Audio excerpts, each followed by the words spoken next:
brand new purple light, brand new purple light, friends, facts, brand new purple light, friends, red and blue, purple light, friends, facts. You can get to know the ledger, sacrilegious Sunday to melanin Monday. You can get to know the ledger, my love. Just open your third eye on Thursday. Lord, the food, the art, the clothes, the Vatican's getting exposed fast. We put the show on the road. You better stay on your toes. I was till the land, focused on the ego. Then I open my heart, let go of the ego. Grand after grand, we stacking up these C notes. Facts, facts, yeah. We gon' put this shit on our backs. Facts, facts. We in your city, pull up where we at. Facts, facts. Peace, love and light. Peace, love to the family. Peace, love and light to the family. Peace, love and light to the family. These days and time, black man, is going to be the time that you have been waiting for. You came here for a reason. Whatever pressure, whatever adversity, whatever the fuck you feel, I don't know what you feel, but whatever you may be feeling is going to push you, and it's going to provoke you, and it's either going to make you or break you, similar to how pressure busts pipes or the shit makes diamonds. Yes, indeed, ladies and gentlemen, boys and girls, gods and goddesses, Moors and Mobites. Welcome to another episode of Third Eye Thursdays. You are now rocking with the best. Yes, and this is your host for the evening, Brother Red Pillar, in the building, live and direct. And that song that you just heard is the Facts remix from the 44 Tops. The 44 Tops. That project is coming. The project is on the way. I just got mad stuff that I've been doing lately, but we cooking, okay? We got a lot of merch. We got a lot of things coming with it. I'm talking about the package is crazy. Adult coloring books, t-shirts, vinyl, I mean cassettes. It goes crazy, I promise you. So look out for that. That's coming real soon. We also have some new shirts that we are going to be unveiling, some new designs, some new drip for the Master Teacher collection. We will be unveiling it this Saturday at King Simon's event at the New Black Wall Street. I have to pull up that flyer. Thank myself for reminding myself. We're going to have to let you know about an event coming up this strong in the ATL with King Simon, his anniversary. So yeah, me and Blue Pill will be speaking at that. Brother Rich will be speaking at that. Azra Kwesi will be in the building. We will be honoring Dick Gregory, one of our quote alumni, KTL Radio alumni. We have some classic episodes with Baba Dick Gregory over the years. He did the 2012 State of the Union with us. Classic. And he did 2013, I believe, too. He did a few State of the Unions at the beginning of the year. And yeah, Baba Dick Gregory, the legend, you know what I'm talking about?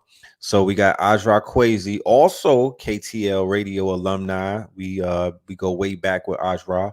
And he'll be in the building with his beautiful wife. And they will be doing a presentation this Sunday at the New Black Wall Street, you dig? 11 a.m. to 8 p.m. And me and Blue, Brother Rich, and a few other people will be presenting and speaking and whatnot if you were in the ATL, I got some people from the ATL I got some people from Florida who pulled up to the ATL.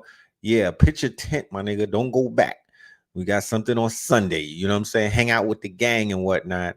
And let's celebrate King Simon. You dig? Let's celebrate King Simon and all that he has done in this community. You feel me? So let's go ahead and do the roll call. We started this at 11:11, rightfully so. You know what I'm talking about? Rightfully so. Vibes. You know what I'm talking about? So I want to do the roll call and see who is in the building. The numbers are definitely moving on up, you know what I mean? But we do have enough in the family right now to do it. Oh, the first person is boom, Florida. Is that Lieutenant Dan? Who are you?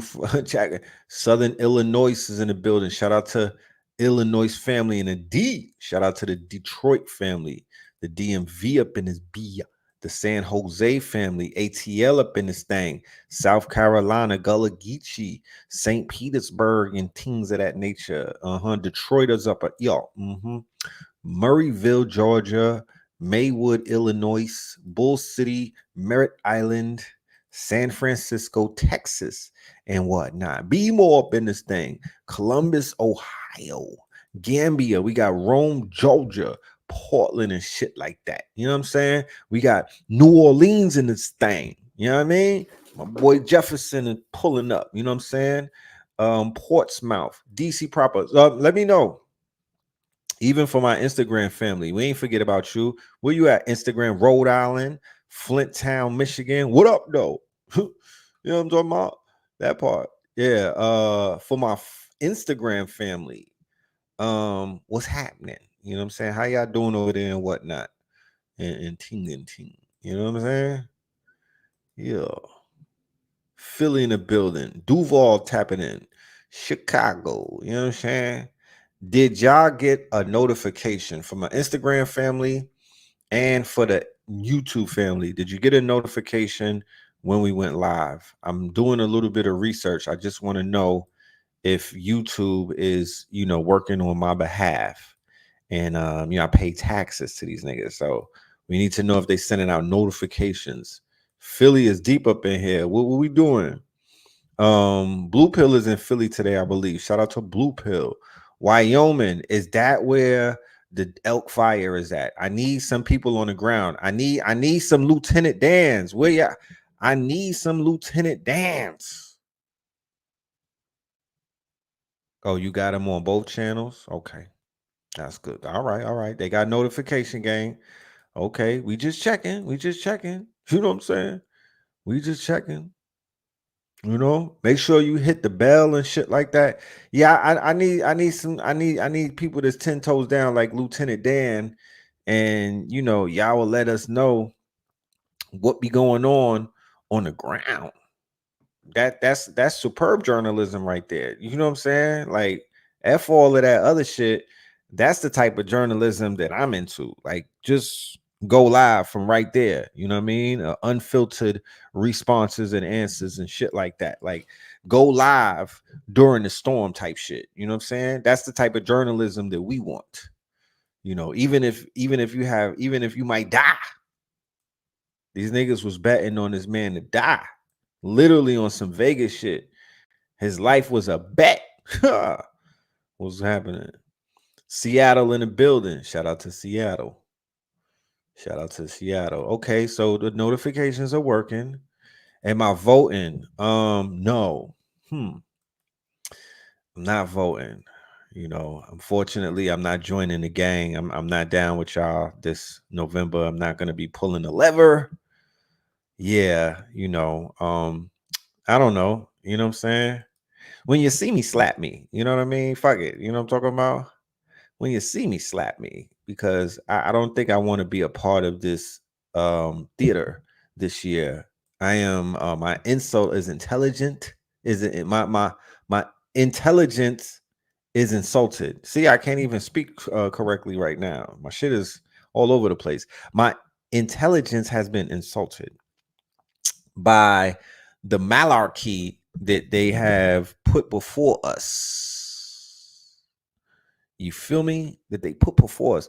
It's like, nigga, you insulting my intelligence with, these choices, And to keep it a buck, I love me some Cornel West. Blue Pill got an interview with him that we haven't released yet.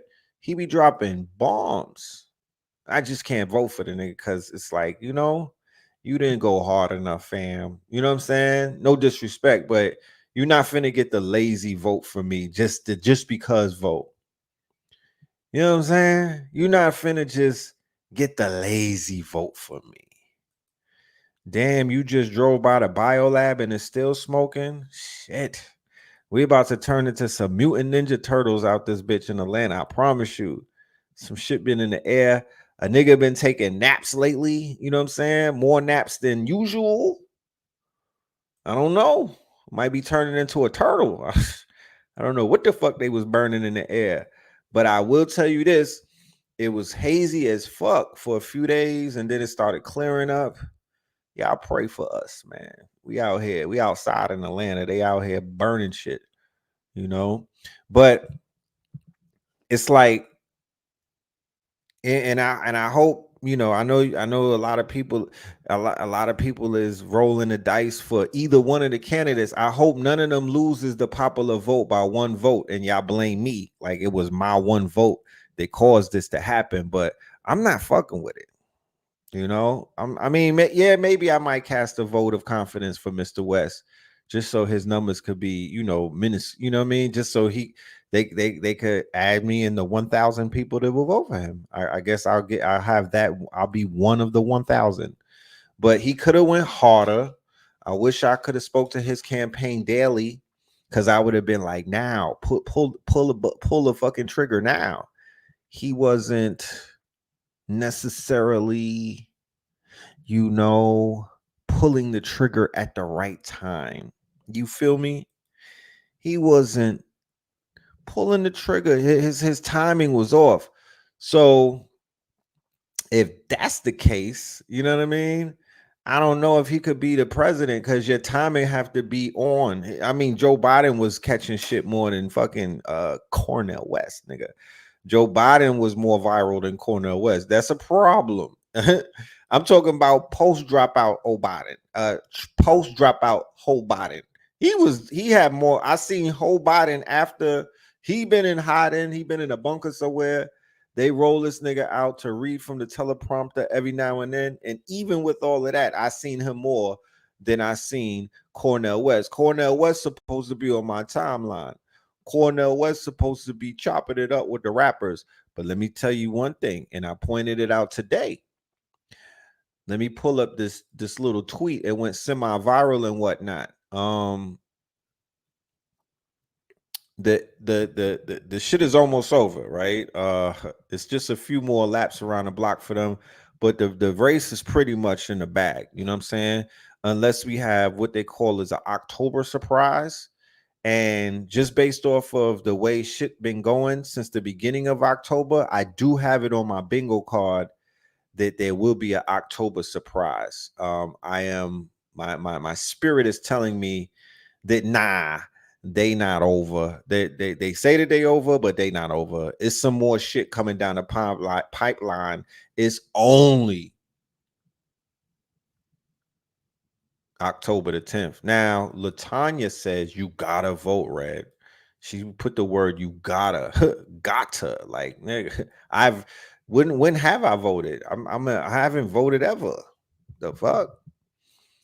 So I said, Babylon has fallen. The Democrats couldn't even roll out the celebrity worship machine this time around. The Meg shit backfired and it's been low-key crickets from the fake boule black excellence niggas. Where y'all at? Hip-hop universe is in shambles. The facade has faded. The system deferred to the streamers, podcasters, and influencers instead of the rappers. Nigga, the party is dead. You know what I'm saying? And I will break that down in layman's terms in case anybody has a quote unquote, questions about that. Well, what I mean by that statement is Where the fuck was Jay-Z and Beyonce? Because they was riding out with Hillary Clinton, correct? Where the fuck was Ludacris? Where was all of these? Where was the rappers at? After they pulled that Megan Thee Stallion shit and that flop, you ain't see no rappers really like that with the Democrats. Yes, we will be talking about J. Cole's new song. We'll get to that. You didn't see them talking. You didn't see the Democrats pull a fucking 106 and Park BT type shit. Like, they stay clear of the rappers. The rappers are finished. That's why. There's really no viable rappers left. When you really think about it, Cardi B, she was pulling her fucking hair out during election season. She wasn't viable. Nicki Minaj, you know, her shit is you know, what's she gonna do with that weird looking husband to be standing behind her with the ice grill? What the fuck is she gonna say? She's done. You know what I mean? She her credibility is shot. You know what I mean? She married down, nigga. She married down. She's no longer viable in the political arena. Cardi B, nobody, you know what I'm saying? She have issues. She's dealing with shit personal. Jay and Bay, they too busy sending out cease and desist. That Jaguar Wright got these niggas in her Jaguar paw. You feel me? Jaguar Wright, a necessary evil, right? Mind you. A necessary evil. Amen. Hallelujah.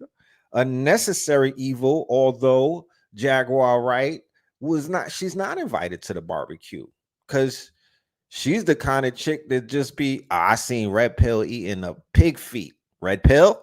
You know what I mean? Like, come on, ma. You knew that was Impossible Pork. You know that was a Beyond Chitlin. And now you get on these niggas' couch and you said that I was eating a real pig. That type shit. She's not invited to the barbecue because she be saying shit that don't really mean, you know what I mean? She'll stretch, you know what I mean? She be pulling that fucking arm out a lot. She stretches the truth.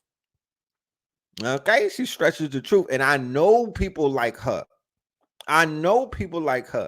You feel me? I literally know a female in this community. This a fucking clone of Jaguar Wright. You feel me? And if they brought back steak burnings, I would put her ass on a fucking steak. It's a demonic energy that I don't mesh with that type of energy. You feel me? However, she do have hip hop in her Jaguar paw right now. She got them niggas by the balls because she could say anything. If you don't have bread to get a cease and desist, nigga, you're done. You know what I'm talking about? Like, if your lawyer's not high powered, she could say anything about you. Okay. So she out there lining niggas up, just saying any old thing. She's setting out grenades and landmines, and people are getting blown to smithereens. Cat Williams, you know, of course, he helped kick the year off. This is the Cat Williams effect, but Jaguar Wright, don't bring up. It's not even Gene Deal. It's not, because Gene Deal is not a wild card like that. It's not Charleston White. It's not YSL Woody. Who's the whistleblowers? Who's the whistleblowers? Let me think. Who's these niggas that be on the couch all the time? It's not Orlando Brown. It's fucking Jaguar Wright. Specifically, she is the quote unquote what do you call that? She's the cipher in the Matrix. You know when she's the Agent Smith in the Matrix type shit. She's the one that, you know, she's the one from the orgy that got away. And you know what I mean? She's the one from the orgy that got away. But she is the virus. You know what I mean? She's the virus. She's the malware. It's not the other ones. It's not Gene Deal. He's limited as to the information that he has. But he set it off because Gene Deal popped out before Jaguar Wright popped out. If my memory serves me correct, it was Gene Deal that blew the trumpet and had people paying attention. But it's not it's her energy that's shaking this shit up. It's her work. It's her hoodoo, nigga. It's her juju. She's the one that's disrupting. She's the great disruptor. It's not none of these other Negroes. She's the great disruptor.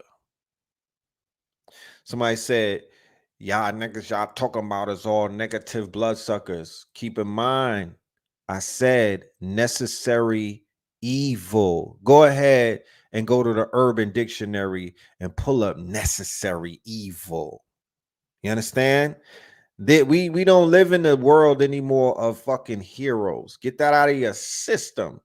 We live in the world of anti-heroes. The heroes are villains. You want me to get into it? You know what I mean? You want me to get into it? The villains are heroes. I mean, yeah, the villains are the new heroes. It went past the anti-hero. We're not even on an anti-hero being a hero anymore because hip-hop was the anti-hero. Hip-hop gave you the anti-hero as the hero. We're past that. We're on the villain is the new hero. The villain has become the new hero. The Joker is the fucking hero of the movie. That's where we're at right now in this type of Gotham type of shit. There's no more heroes. That's Christian mind state. That's old paradigm. You don't even know what paradigm you're in anymore. It's cool, but somebody got to bring you back to reality. We don't even live in that paradigm anymore. So the fact that these are all negative energy people, it's a telltale sign of how negative life is right now. We're in a villain era. Yes.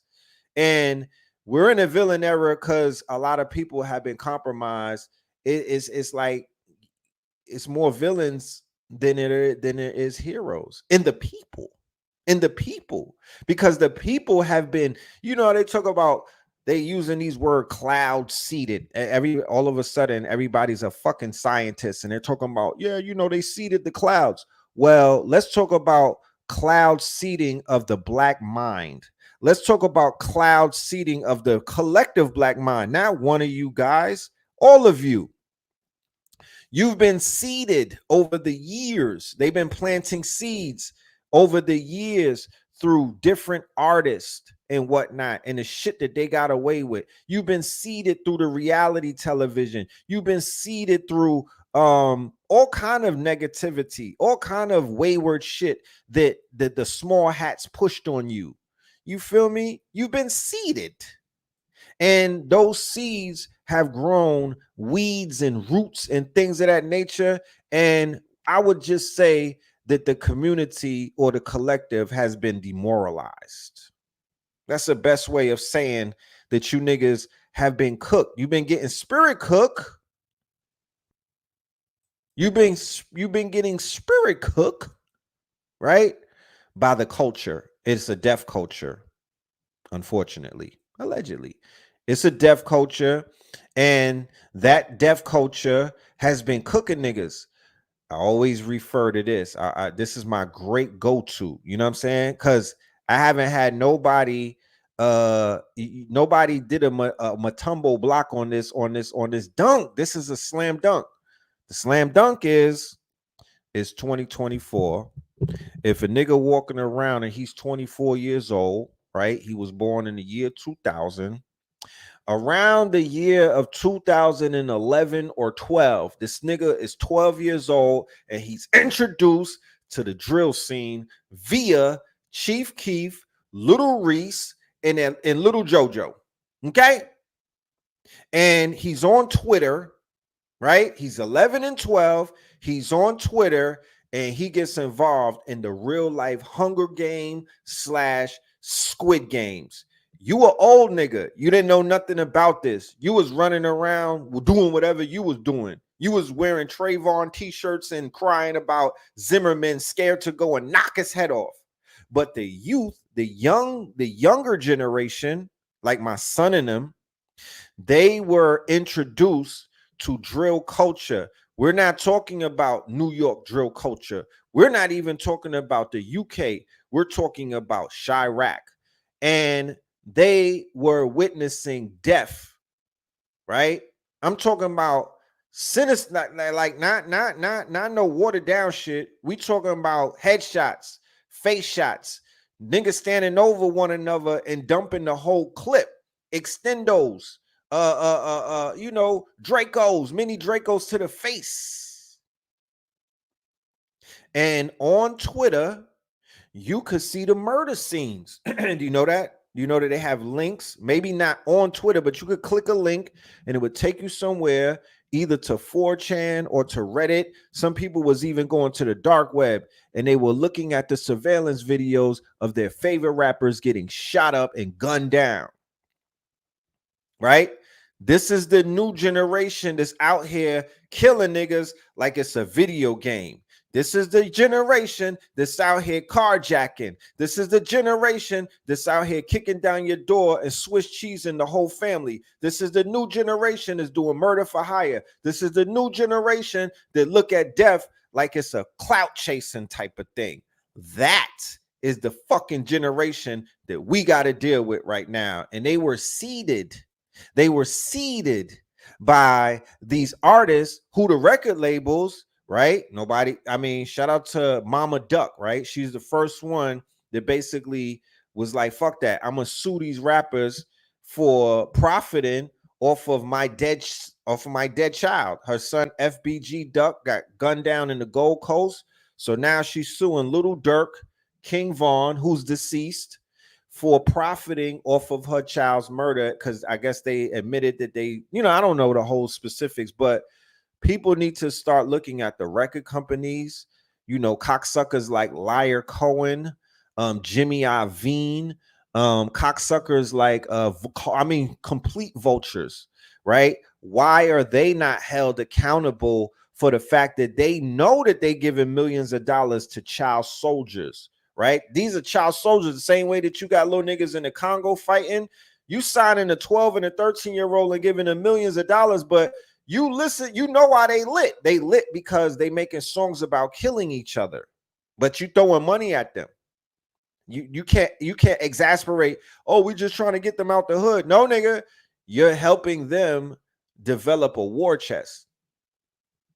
And not one of them niggas came out the hood yet and did something with their life. Okay, not one of them. If I was into some masjid type shit, if I was big on some Islamic shit, I would be like, oh, the niggas on O Block is Muslims. They changed it around. I don't give a fuck about that. That's that gangster jail Muslim shit, Islam. I was locked up in 1993. I was Muslim in jail, nigga. You understand? On Rikers Island. So I already know what it is, bro. I know what that world is. That's gangsters with Islam as a cover. No disrespect to anything that they're doing and whatnot, but that shit that Rollo and them is doing in Atlanta, bro. Okay, let's just keep it a buck. You know what I'm talking about? That's not Islam. That's Islam. That's gangster Islam. That's walking the yard Islam. No disrespect, but that's jail Islam type shit. I'm looking at these niggas is out there drinking, smoking. They got whores all around them. They talk about they about to go do Juma. No judgment once a war. No judgment. Like I said, I would rather people in the streets have some type of religion, because nowadays either niggas is going stone cold Jesus, they going stone cold Christian. You got niggas like Christian Rock from Blueface Drama. She come home, she a Christian. Oh, Jesus. It's all about Jesus. Jesus. And then you have either they going full Christian or they going full Islamic. And I'm not buying it. You know what I'm saying? I'm not buying it. No disrespect to any. I just think some of that shit is cap. You know what I'm talking about? I think a lot of that is cap. There's a large jail culture that is infiltrated hip hop. And you got to be in the motherfucking, you got to be in the trenches. You got to be in the whole thing to understand a lot of this, the jail shit is more powerful these days than it probably was before. But it's a lot of jail politics, both in hip hop and in the streets. And the same way that the Bloods and the gang shit is spilling over into the street life is the same way that this organized religion gang shit is spilling over into the street life. These are gangbangers. You understand? They just gangbanging Islam right now. No disrespect to anything, but you know, it is what it is. But the record labels, they need to be held accountable. These young children should not be growing up and their favorite artists are out here as straight up serial killers, or they getting serial killed. It's either one or the two. Either the your favorite artist, the side that you rock with, because you got to pick a side. You can't be a fence rider. If it's O Block, then you banging on the FBG niggas.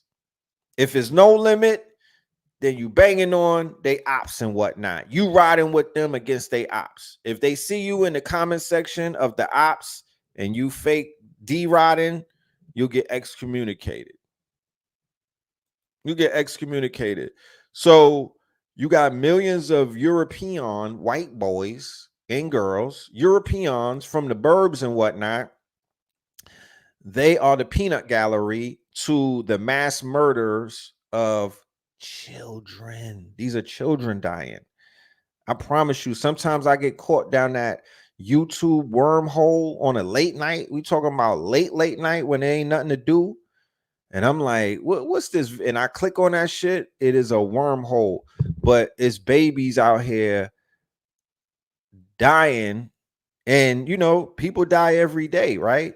But these are some different type of deaths because it's Coliseum death right now. It's a Coliseum type of thing because you literally have millions upon millions upon millions of people literally judging and making fun of your death, smoking on you, sending memes and making memes out of dead people, exasperating the beefs. And these little niggas is living in the suburbs. This is Mandingo wrestling for music. You understand? I will never be a part of that pawn where I got white boys and white people, Europeans and Indians and Asians and everybody else from around the world rooting for somebody to kill me from my culture and me to kill them. You ain't never, bro. I don't know about where y'all live at. I know where I live at. You've never seen Europeans scheming with Negroes to kill other Europeans. I ain't never seen no shit like that. But you got Negroes allowing Europeans to scheme on them killing other Negroes. That's crazy. That's crazy. That's why y'all can't be nothing but Negroes at this point. You gotta grow up out of that. Y'all are allowing Poindexters, the DJ Academic type of kids, right? Poindexters. Y'all allowing Poindexters and y'all are allowing suburban Peckerwoods, okay, to insert their energy in a war. In a war. This ain't no, it's not drill rap. It's it's multiple, all it is just multiple wars. If you really want to strip it down, it's not drill culture. It's not even drill rap. It's multiple wars that babies are fighting. These are little fucking kids, bro. I promise you. These are children. And the people in the audience, like if there was a football game, they want blood, they want murder, they want death. They're in the Coliseum and they're screaming for death, for smoke.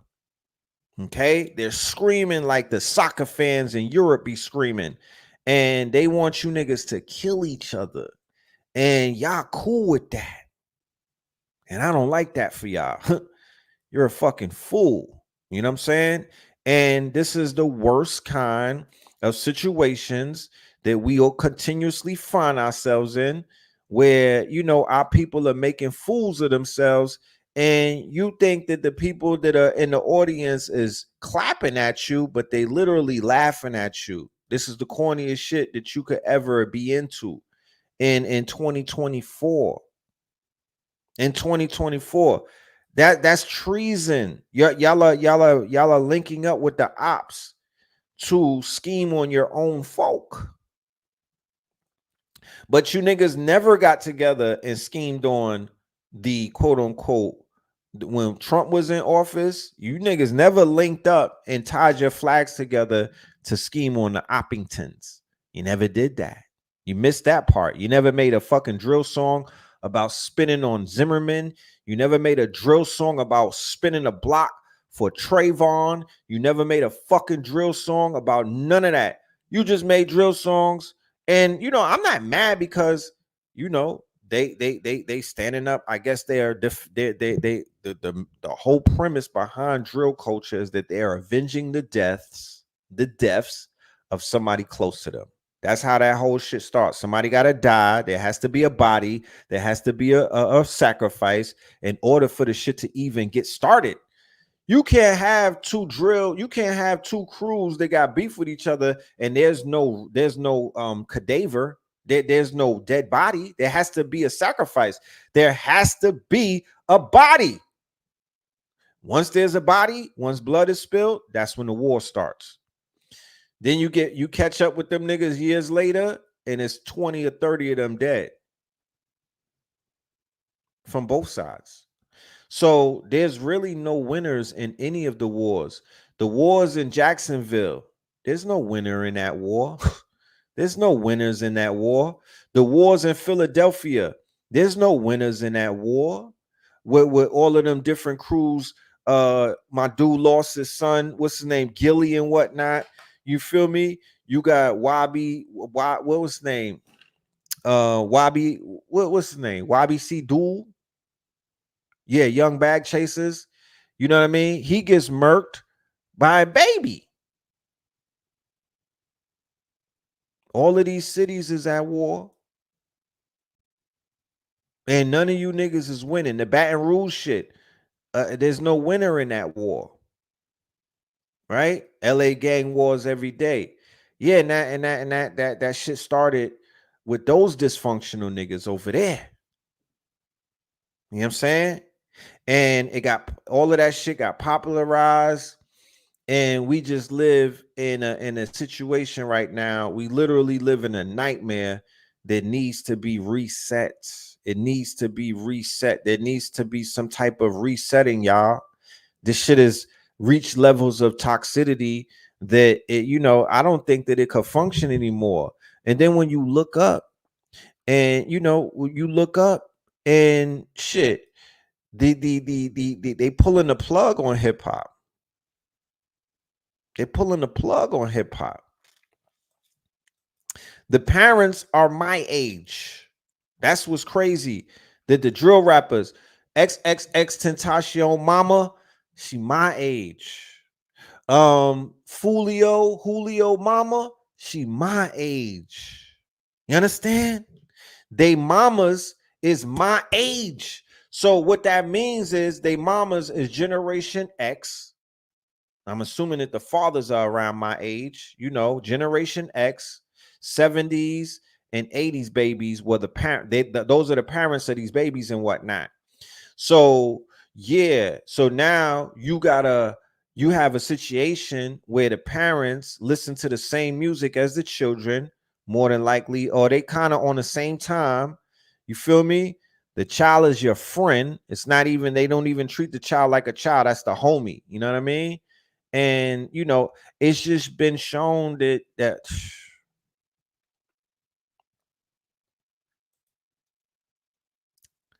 a prosecutor for president. One thing that I can't assure, I can't even assure that. I can't even assure that. Man, this shit is crazy.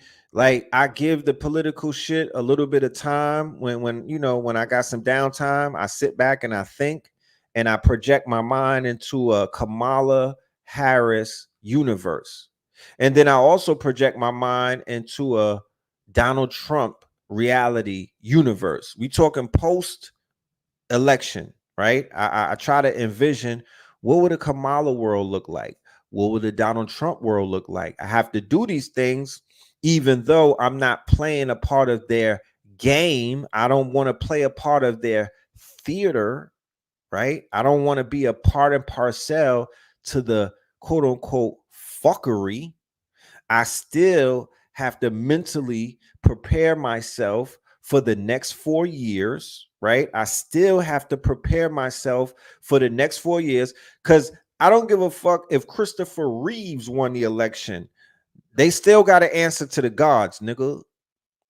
I still got to make sure that the ancestors is kicking these niggas asses, respectfully. I still got to make sure that we get the fucking land back that they stole from us. We still got to make sure that they cut a check. I'm tired of cotton reparations. Too many denim tears. I'm tired of cotton I need some real reparations. You feel me?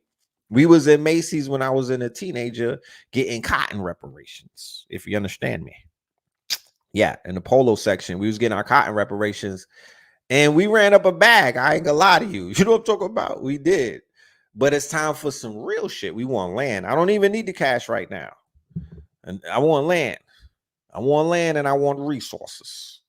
They talking about Asheville, North Carolina got all of the lithium. Yeah, I need that. Fuck out of here. You Duck Dynasty ass niggas. Yeah, that's not your land. How about that? That's like somebody from Israel talking about that there's gas in Gaza. And the fuck? What that got to do with you? You know what I mean? That's the same thing. This Hurricane Helene happened, and the only thing that you niggas focus on is the lithium in the quartz in North Carolina, and it's not yours. The people that be talking about these white folks that want to, they on TikTok like, did you know about Asheville? Nigga, did you know about Asheville? Did you know what the original name of Asheville is? Nigga, the fuck? Do you know the history of those areas? The fuck? That's our shit. You know what I'm saying? That's our shit. The fuck? And until we start having those conversations, I don't even know you niggas. That's our shit. How about that? Let's start with that. Let's start having those conversations. The only conversation they want to talk about is how much land they could pillage. What up, Haas? The only thing they want to talk about is, look at the basis of the conversation. They're still talking about pillaging. And then you got these white folks in Asheville, North Carolina. When you talk to any melanated folks who used to live in Asheville, ask them what happened when the Peckerwoods came through. Remember, Malcolm X said the top enemy of melanated people is the liberal Peckerwood. The liberal Peckerwood. Do you know who that is? He didn't say the redneck. He didn't say the redneck. He said the liberal Peckerwood. That's usually the hook nose, small hats, fake Tim Waltz and them niggas. You know what I mean? All of the ones that come in all meek and humble. They the ones that take all your lunch money. You understand? Not even a Joe Biden type. Joe Biden was a raging racist. Go and look at old footage on this nigga. Joe Biden was an unapologetic. He wasn't pulling up like a liberal. He wasn't hiding his disdain for all things Negroid. That's not what Joe Biden was doing. You niggas need to check out Joe Biden when he had some fucking when he had some swag to him. He was stunting on you niggas, hard body. You know what I mean? This old this rundown version of him. You feel me? This rundown version of him. He done got humbled and whatnot by old age. But when he was up and running, this nigga was out here defecating on everything melanated. How about that? He was shitting on all kind of black people. And the crime bill in 94, that's just the residue of the fucking work that he was doing to make sure niggas was hog-tied by the system forever. He was running with Grand Dragons in Senate. Yeah, man. Old Ho Biden. That y'all was Oh, we did it, Joe. The mayors of Asheville been a small hat. Those are those vipers, those liberal vipers that are up there. Those liberal vipers, the ones that smile. Oh, we suffered just like you and all of that. Y'all need to get off. Y'all need to stop letting those people rock you to sleep with this propaganda about they are like you and they struggled like you and all of that. Nigga, Malcolm X said that for a reason. Our biggest enemy is the liberal peckerwood. What does that mean? That means, and it goes back to the conversation, and I'm gonna bring it back again. Let me see if I can open up my keynote. You know, New Age spiritualism versus hoodoo. And we seen that shit rear its head, this quote unquote situation with Hurricane Milton. And I'm gonna talk about that in a minute. You feel me? I'm gonna talk about that in a minute. Yeah. What the hell? The Instagram is done already? Shit. Instagram be trying to, man, what the fuck? You see? I start saying the word Peckerwood and I got smoked. Instagram done cut my shit, bro. My goodness. Mark Zuckerberg running around looking like, you know what I'm saying? Looking like a D-boy and whatnot. The old moist ass nigga. We've removed your content. See, Instagram done, man. They be on my Sackington. And did I curse? Did I curse? They said guidelines on hate speech. They got some AI, dead ass. They got AI right now that's set up, and I guess it's set up to hear certain words, man. It's I said you missing. Let me appeal this shit. Hold on a minute. Let me appeal this shit. You feel me?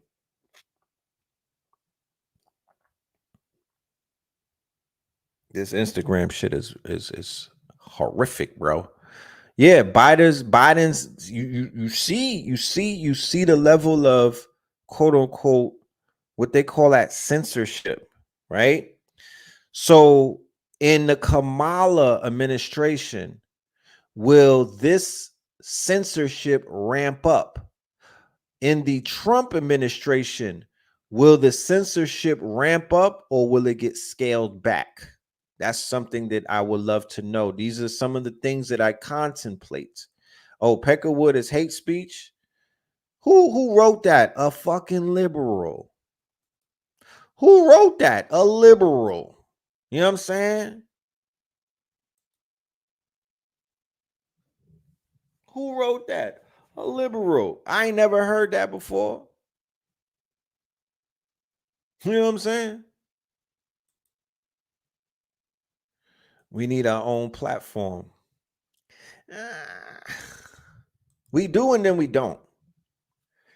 Because we can have our own platform, but if the person who's launching that platform is all in the videos dancing and whatnot, I don't even want to be on that platform, to keep it a buck.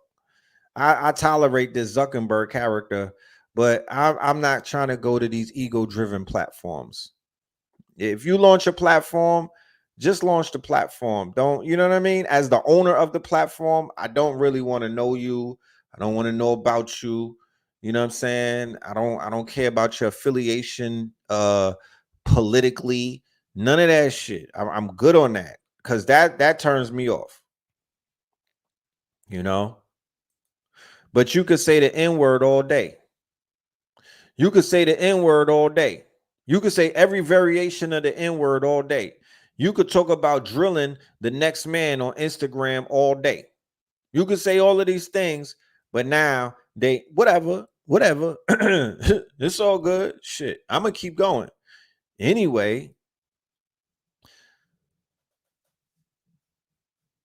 we as a collective are in a very very interesting space.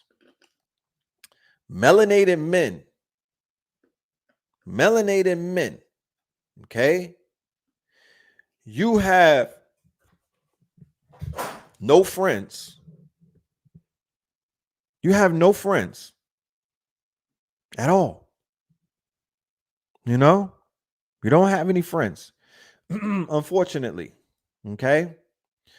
Nobody don't let nobody try to convince you, and I'm not being what they call pessimistic and whatnot. I'm really not trying to be pessimistic about this thing. I'm just being honest with myself. So the fact that you don't have any friends, that's how you should be moving. Like you have no friends. Yeah, Pac said trust no one. And at the end of the day, all you have is us. All you have is one another. And even that takes a lot of management. You know? Even that takes a lot of management to maintain some type of camaraderie with your brethrens and whatnot. Even that takes some type of management because niggas is not easy. We not easy on one another. But moving into the next 4 years, all we got is us. We have to recalibrate, reconfigure, and reassess. Recalibrate, reconfigure, and reassess. We are the most important dynamic in this whole goddamn equation. Without us, if they remove us, ladies, black ladies, Mobites, melanated women's, if they remove us, if y'all woke up on Monday and all black men have magically disappeared, even your sons, what do you think will happen in the world?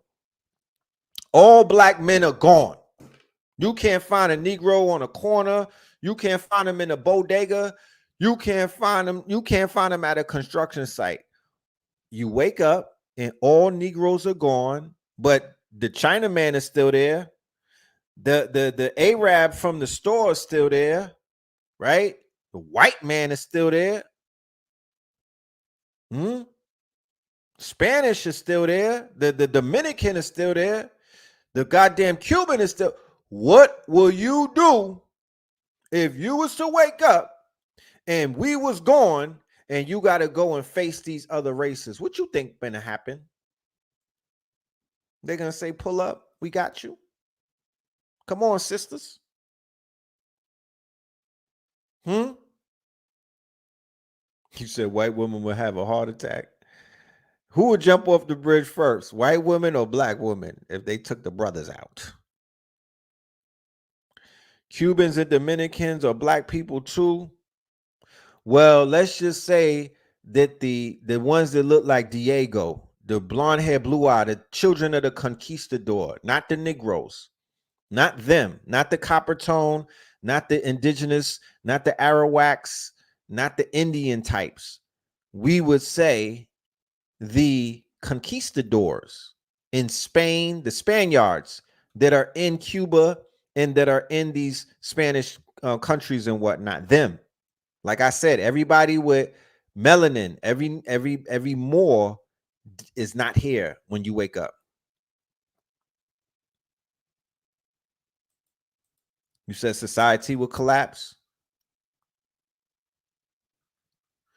You would not be okay. Protect y'all at all costs. I'm just throwing a scenario out there, and it would be a very dangerous, lonely, cold world, I would assume.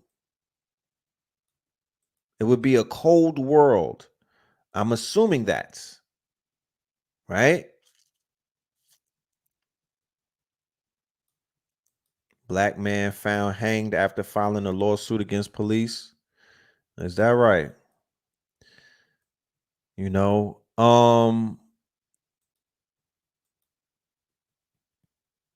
unfortunately, this is never going to happen. This is never going to happen. I threw that out there just to show a scenario, because they say in order to assess your power, remove yourself from any situation. You understand? You got groups of people, you rocking with a company and they treating you like the help, and you know that you are very important to their success and their quote unquote their growth and development. Fuck it, remove yourself and watch that shit collapse. You feel me? You in a relationship and you not getting the type of respect that you need and whatnot, or you being overlooked. Well, shit, remove yourself and see if your presence is missed. You know what I'm saying? If you're respected in your absence and whatnot, you know. So we almost will have to be taken away for people to even realize that we are worthy and that we're valued and that we actually do make this shit go around. Because unfortunately, that's not how we're being marketed. That's not how the world is acting. Like, you know, they're not seeing us like, that's not even how we see ourselves. Fuck what the world sees. Because at the end of the day, we not, you know, we're not sex workers. Meaning we don't need the approval of nobody else. We don't need, you know what I mean? Like, we're not selling ourselves. We're not selling us. We don't need the gaze of, we don't need the approval of nobody else. And that's coming from the most arrogant bone in my body.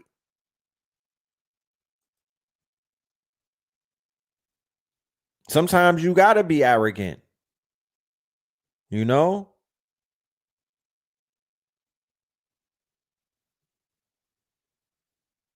Sometimes you gotta pop your shit.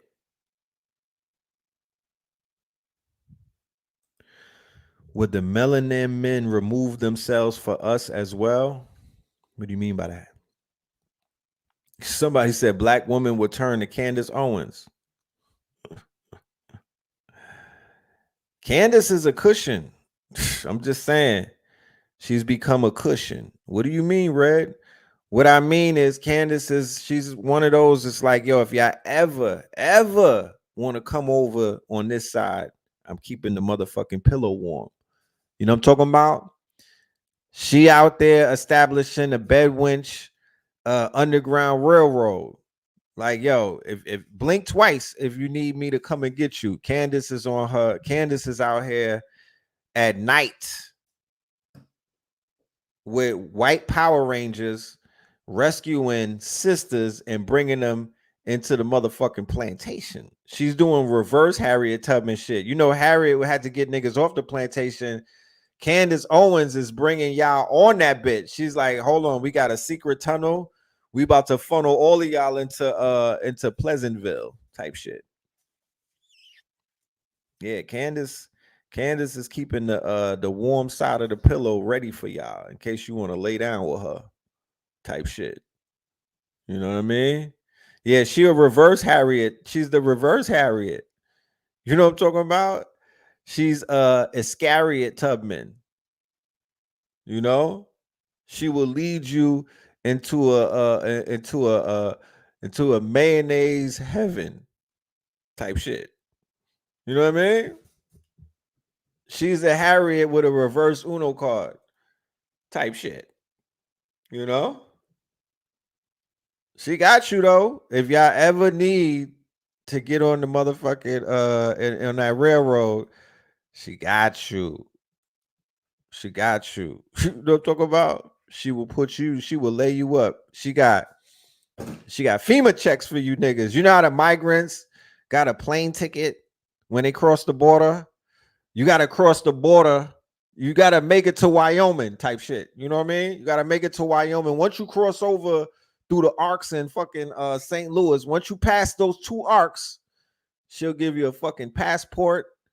You know what I mean? A Yeti, what do they call them? Coolers now, the little handheld coolers. She'll give you something from Yeti, a Yeti gift certificate. You know what I mean? A lumberjack or a flannel shirt, and you set. You know what I'm saying? You some tight ass jeans from J. Crew, and some fucking Timbs that you could tie up to the top on some Kamala shit. Cause remember Kamala hopped off the plane and her Timbs were tied to the top. Yeah, instead of the trail of tears, she gonna walk you down the trail of mayonnaise.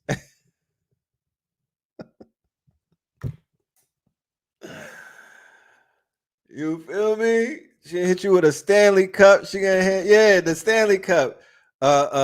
This is what comes in the starter pack, the Candace Owen Bedouin starter pack. You get a Stanley Cup. you get a fucking a gift ticket to Dick's Sporting Goods.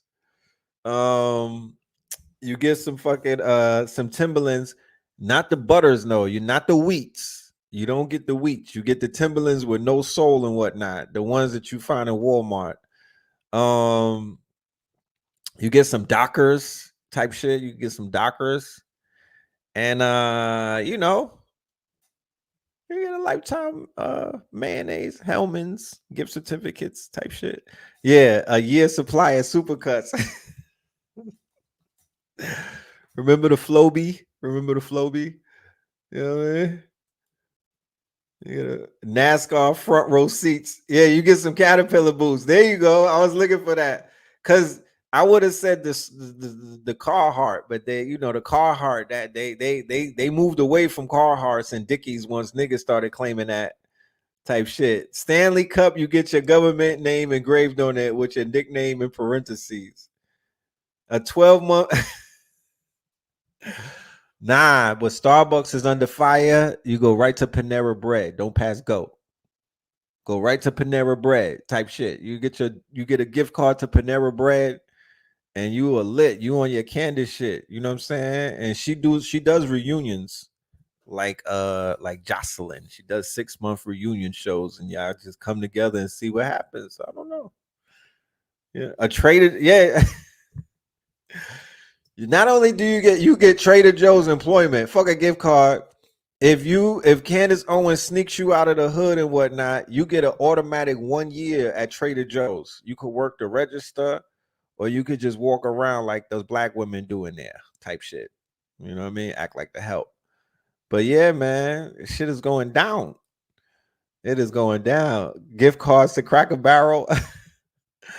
Yo, I'm keeping it a buck with y'all. You know, I'm not even. There's no cap in my rap. A nigga ate a Thanksgiving meal at Cracker Barrel when I was on the road moving to Atlanta.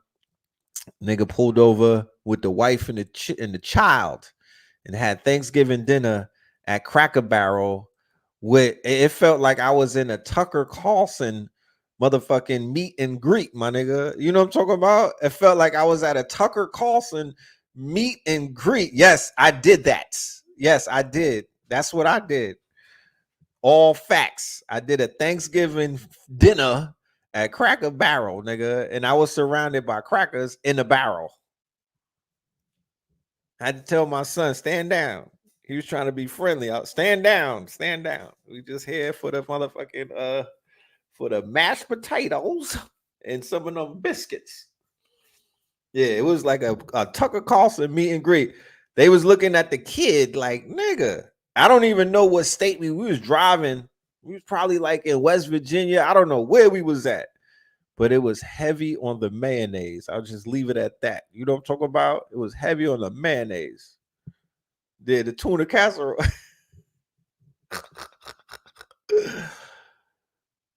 You know, I heard about Cracker Barrel, but I never went into that shit. I'm driving by. I'm like, you know what? My stomach, man, fuck it. Let's pull over and get something to eat. You know what I'm saying? You know, because I don't do the traditional Thanksgiving type shit, but I was like, you know what? Just for the hell of it, man. I wish I never did. Yeah, the syrup was lit. I did take the syrup. How did you know? Syrups went in that bag so quick, you know what I mean? I was like, yeah, we could use this at the hotel type shit. You know? Type shit. You said my black card is under investigation. Nah, I already stood trial for that. That was mad long time ago. I already stood trial for that. You know what I'm saying? I already stood. I'm on probation for that. They put me on house arrest. You know, they did put me on. I was in Cracker Barrels with the crackers. But I want to have a conversation about a situation that I did not address on Monday. I don't know why. When I look back on the show, it was kind of rushed and whatnot. I don't know what was going on, but I didn't touch on the situation in Israel. Okay, because on October 7th, oh, I remember what it was. I was so encapsulated with the hurricane coverage of both Helene and Milton that I did not touch on that. And I'm going to touch on it right now. I'm going to give it a little walkthrough. We brought up Candace Owens' name, and it would behoove me to not give her props. I would have to humble myself and give her props, because I think about a month ago she had a rabbi on her show, and she got fired from her network because she got embroiled. She went down a rabbit hole, and and whatnot. And I guess she did some research on, is it real? And she came to a conclusion about, is it real? She did the research on the Frank Sabian and them. I brought that up on some lectures. I don't speak too highly about a lot of their information on these public platforms. I usually do shit like that on Patreon because of the sensitive nature. They mad moist. They can't take it. They can't take the fire. They could dish it, but they can't take it. So they got the algorithm set to any type of certain words that they hear. It's like the sentinels on the Matrix. Them niggas is right on you. You feel me? They right on you, bro. You say you bet Candace loves Red Pill. She called herself Red Pill Black. That's definitely an underground shout out. Right, because when she was calling herself Red Pill Black, she wasn't referring to the Red Pill movement, because she's not a red pillar. You know what I mean? I was, I would sit across the table from her. Like, let's keep it a buck. You know what I mean? I would be lying to you niggas if I didn't. If I was like, nah, I wouldn't sit down with Candace. I wouldn't sit across from her. No, I'm sitting across from Candace, nigga. You know what I mean? I'm sitting across from Candace. How about that? No play. And we can have an interesting conversation. You know what I'm talking about? We'll have an interesting conversation. At the end of the day, y'all are entitled to believe and to think whatever the fuck you want to think. This is not this ain't a dictatorship. You know what I mean? We would play chess. You know what I mean? I want to, you know what I'm saying? We would definitely play chess. She cooked a rabbi on her show. She got a little bit of respect for me from that. I'm talking about she cooked this nigga. She had a debate with a rabbi and she cooked him. And she was exposing their whole movement, right? It's on her channel. She was exposing the shit out of them. And I was like, yeah, you know what I mean? Yeah. Okay, it was Rabbi Shmuley, right? Rabbi Shmuley. She cooked him. I think, was it on Piers Morgan? Like, who was Tucker Carlson? Who was the middleman? She had somebody as the middleman. I think it was Piers Morgan, if I'm correct. And she was cooking. And they came after her, of course. You know what I mean? They definitely came after her. I think they made her they try to make her apologize. I know Piers Morgan, he tucked his tail, and I think he apologized and shit like that, similar to how he had to do for Jaguar right, or who they call it Jaguar wrong these days. I don't know. But she cooked the rabbi, and my assessment of the 1 year anniversary of the October 7th attack. And is it real? I know some of y'all don't get real geopolitical and you haven't been, well, if you've been over here, you've been educated a lot over the past year about, is it real? Their history, their lies, and a bunch of shit. We've been covering them extensively for the past year. Somebody said cook the rabbit. No, cook the rabbi. She cooked the rabbi in a debate. You feel me? She cooked the rabbi in a debate. She was washing him. So what I want to say, the way that I see it on the 1-year anniversary of that genocide, is that I said it on October the 7th, I think, or October the 8th. We had a show, and I'm going to cut up the footage on some flashback shit, and I'm even going to put it up next to this. I said it on the show. I said, "Is it real?" is going to lose horribly. They're going to lose this one. My spirit already told me when it happened on October 7th, when I saw the footage of what Hamas was doing, I said, oh no, I already know what this is. They're going to provoke these people to do what? To show their fangs. Right? To show their fangs. And that's what they did. They showed their fangs and whatnot. And they lost the war because wars are political. The physical physical acts in a war where you're seeing combat, that's not the war. The war is the politics. When you see the fighting and whatnot, that's just the after effects of the politics. That's not the war. The war is political. So politically, Israel lost this war.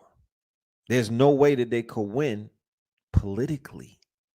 They got exposed on a global scale to be what? Baby killers, liars, cowards. It wasn't like that October the 6th, 2023. They had a facade, they had an aura to them.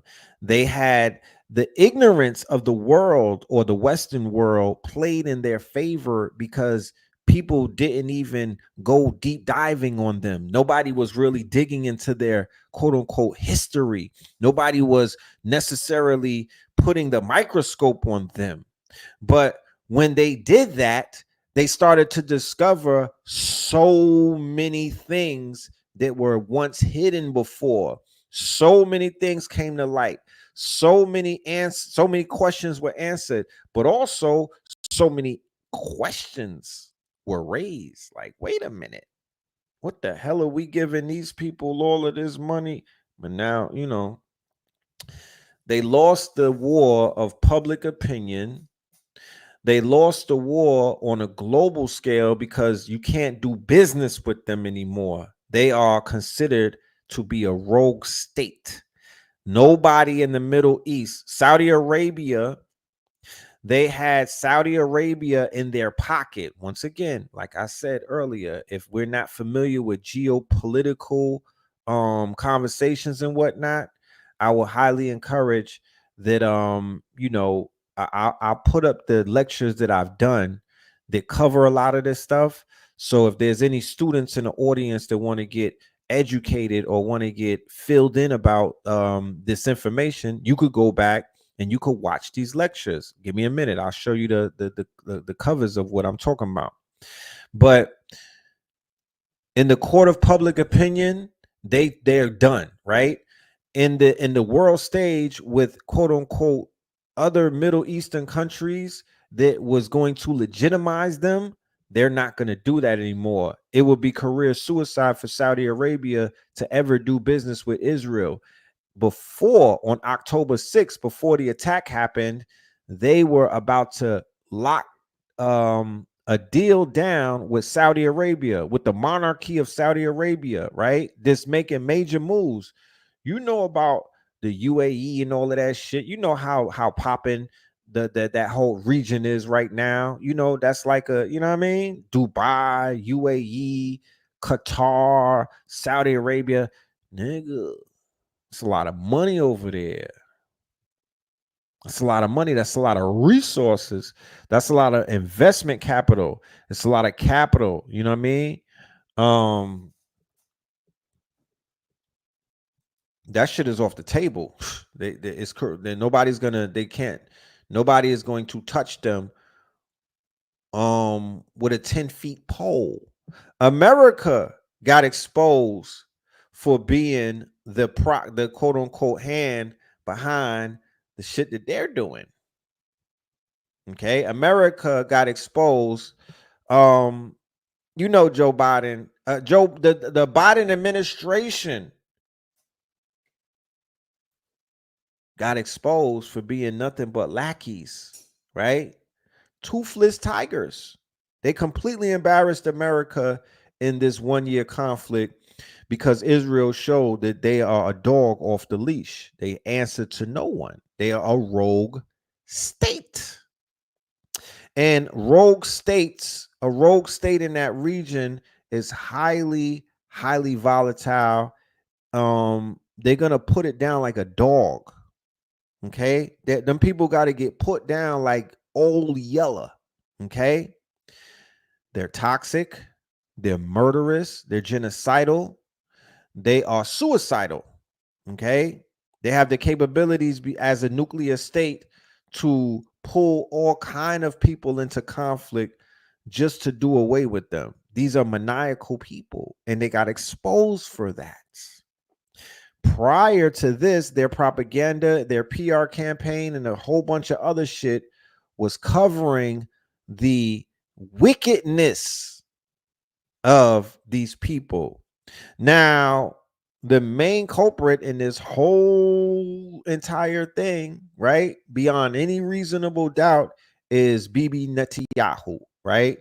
He's the one who is the quote unquote Adolf Hitler in this whole situation, who is doing everything that's being done for his quote unquote political reasons. He was about to go to jail. He was about to go to jail. This is a crooked politicians, similar to how your boy Donald Trump was about to go to jail for being a crook, right? For being a crook. So yeah, they definitely, man, I could get into it right now, but but not on this YouTube shit. They take shit personal, but I could literally walk you down the timeline to show you that there was a humongous switcheroo that took place. Whole time they teaching us in school about the Nazis and this and this and that, but they're not telling us the full story. They're not telling you the whole story. So I'm the type of person that, you know, when I get some information, when I need the whole book. I can't just read 3 pages of a 500-page book. I want to start the book from the beginning and read it all the way to the end. When it comes to these people and their history and their whole story, they're giving you 2 pages of a 500-page book. They're giving you 2 pages of a 500-page book. When you read the whole book, it makes so much sense, and you see who these people are through a different lens. And when you're looking at them through this different lens, you're going to see the devil. You're going to see the demons. You're going to see some very quote unquote suspect people, to all the way to the extent to where you're going to be like, yo, they moving like the same people that was putting people in them ovens. Is that them? Is that them? The Germans that they left in Germany, them niggas is building Mercedes Benz and shit. I don't see them mimicking the type of behavior that they said that they was in Germany doing. Who I do see mimicking that type of behavior, they over there and they persecuting another people the same way that allegedly they were persecuted. Think about that. Think about that. You know? And everybody in Is It Real is from somewhere else. Them niggas is from everywhere else. His real name, they all changed their names, right? The name changes is what they called them, or the identity still is. I had a meme. Let me see. I had a meme. Let me go in this folder and see if it's here. And it was a meme, or and it literally had all of these politicians and Is It Real and where they came from type shit. Where they came from. None of them come from there. They literally are a hodgepodge from every other corner of the European caves, and they all changed their names to sound however the fuck them, you know what I mean? They all changed they moniker, you know what I mean, to match the identity of the same people that they're jacking. Nasty work. Nasty work, bro. Straight up. I got it. When I find a meme, I'll post it. But none of them are from there. Yeah, they either from Poland. Some of them niggas is from Turkey. They from mad different places, bro.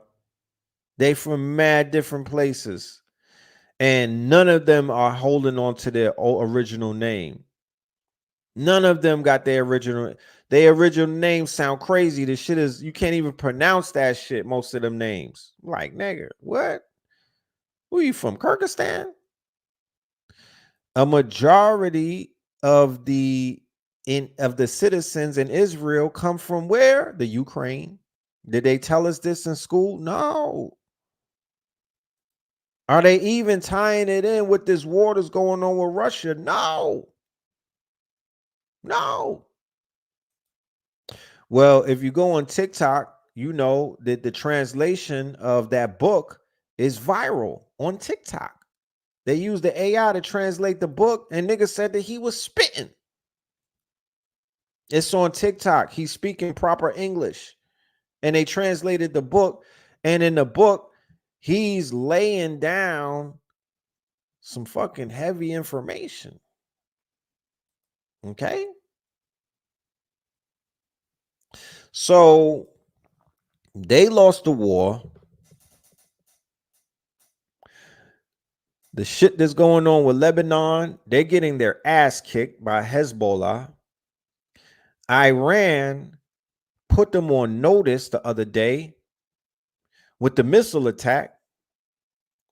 And their hands are tied right now because they cannot respond in the way that they really want to respond to Iran, because they have to wait to see who is going to win the election.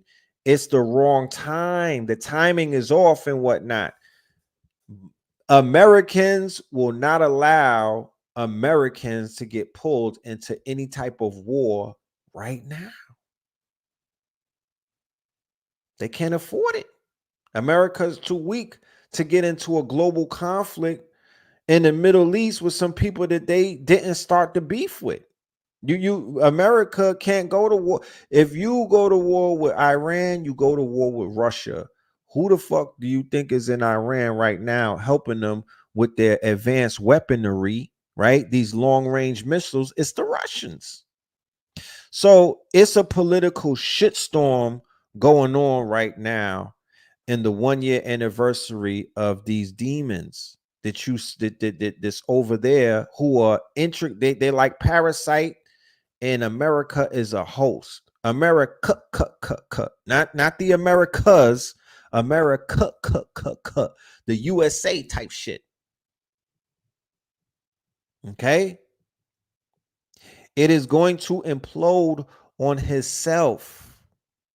It is going to implode on itself. Yes, the Sephardic Jews were left for dead after the war. They didn't claim them. The Sephardic Jews were the ones put in the oven. And then there was another group of Jews that didn't get put in the oven. You understand? And like I said, I cover this. Let me see. Let me go and get the lecture so we don't have to even wait. I covered this. And let me see. Where's this lecture? I went deep into this information. I believe. Okay, hold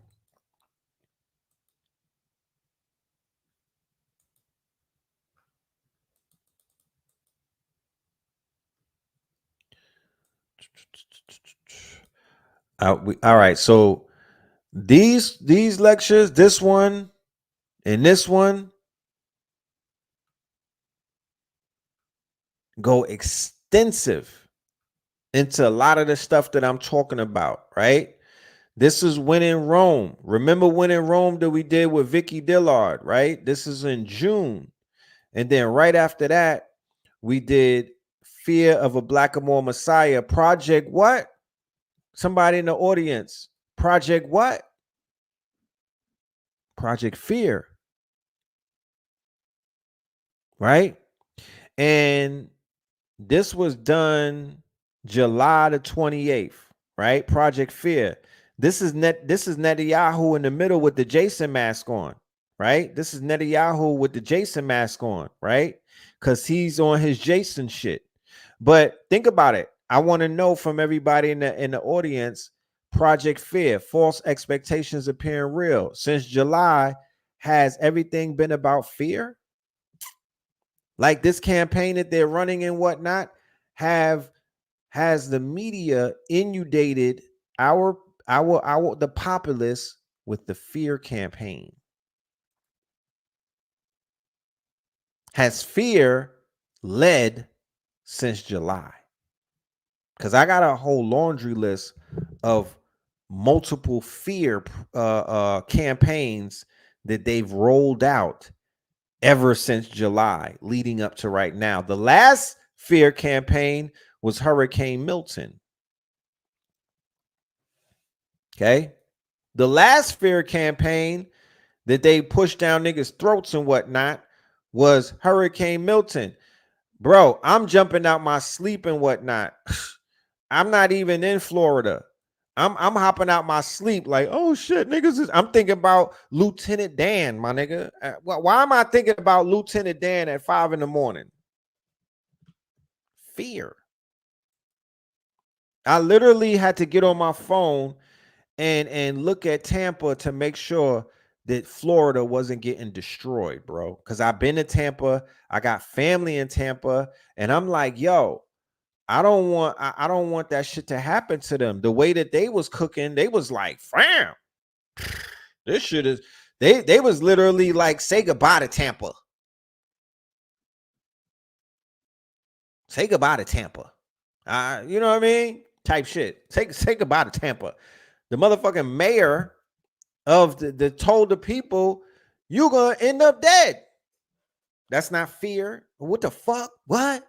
An elected official gets on public television and says that her citizens are gonna die, and you're not sending in the Boeing 7047 to go and get them, bitch. What? I'm not going back to Florida. Not going back to Florida. I'm not going. If I lived out, I was just get on the highway and keep driving. Fuck out of here. I'm not going back there. Dead ass. But these two lectures that are available on KTL, I might bundle these shits up. And just prepare it. While we're on the topic of lectures, ladies and gentlemen, okay, this is going to be the bundle. Fuck it. These two, right? I'm going to put these two in a bundle in this upcoming lecture right here. The first, I would say the first 25 people that purchase a ticket for this upcoming masterclass with me and Q Reeves on Saturday, October the 26th. It is entitled Unveiling the Veil. Unveiling the Veil, a masterclass on spiritual expansion For the first 25 people that grab a ticket, we're gonna throw this in there. These are very extensive, expensive lectures right here. This is going to be free with your purchase of the ticket for the next 25 people. I'm gonna drop the link right now. You know what I'm saying? I'll drop the link in the Chattington. And do your thing. You know what I mean? And it's also in the description of the video for our brothers and sisters who are going to watch the replay. You'll have access to it right there. Okay, but let me go ahead and get this link. We'll visit the Eventbrite, and we'll visit the Eventbrite so we could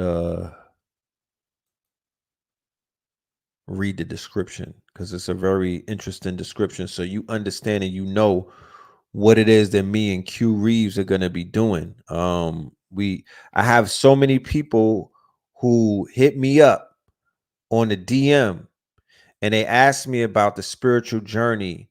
I got people that hit me up who say that they need help on the spiritual journey. I got people that hit me up and they want to know, what's the next step? How did you do it?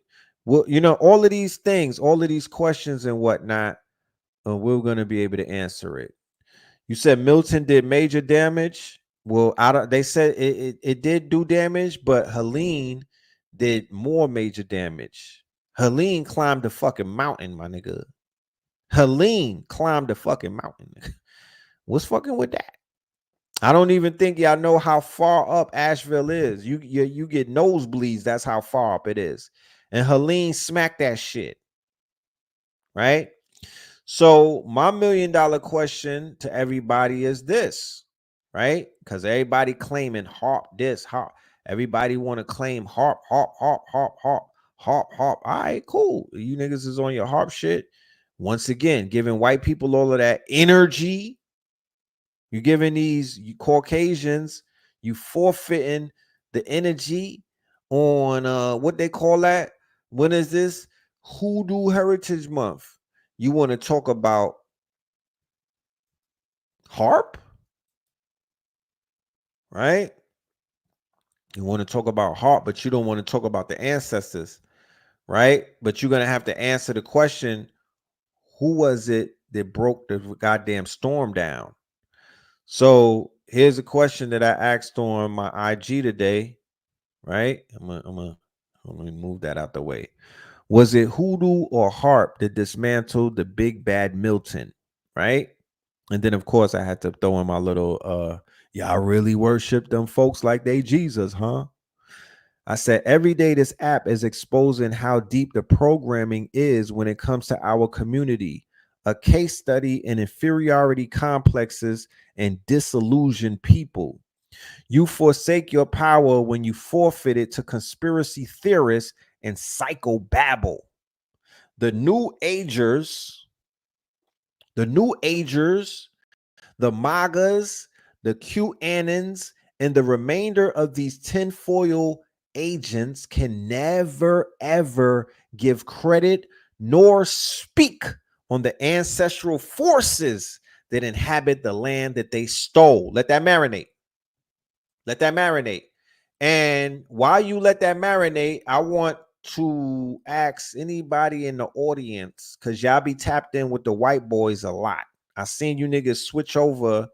I don't know if it happened after Trump got out of office or when he was in office that y'all became bandwagon D-riders to Alex Jones and these corny ass channels and whatnot who don't really talk about nothing.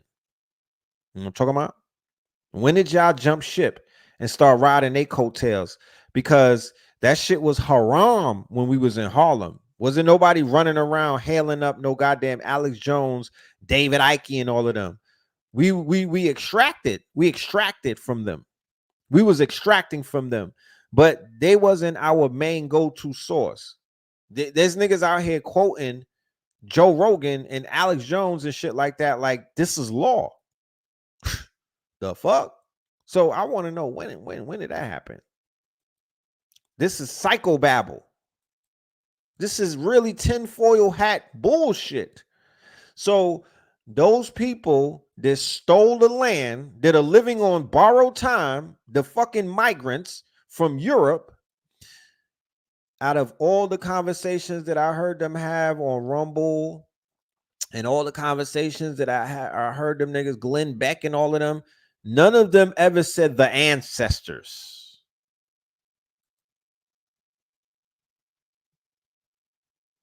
The sisters did a twerk ritual. The twerk wind broke down the hurricane. Would they come together and hold hands? They held ankles and put out twerk wind to fight fucking Milton. Did was Milton and Coco's and whatnot chilling? You know? So I'm like, they will never give no credit to the ancient spirits of the American land.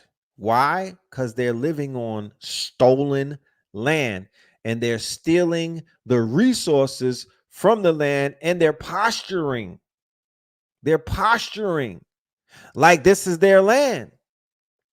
So once again, it's called Hegelian dialect, right? The same type of situations that they're doing with this election, because they're giving you two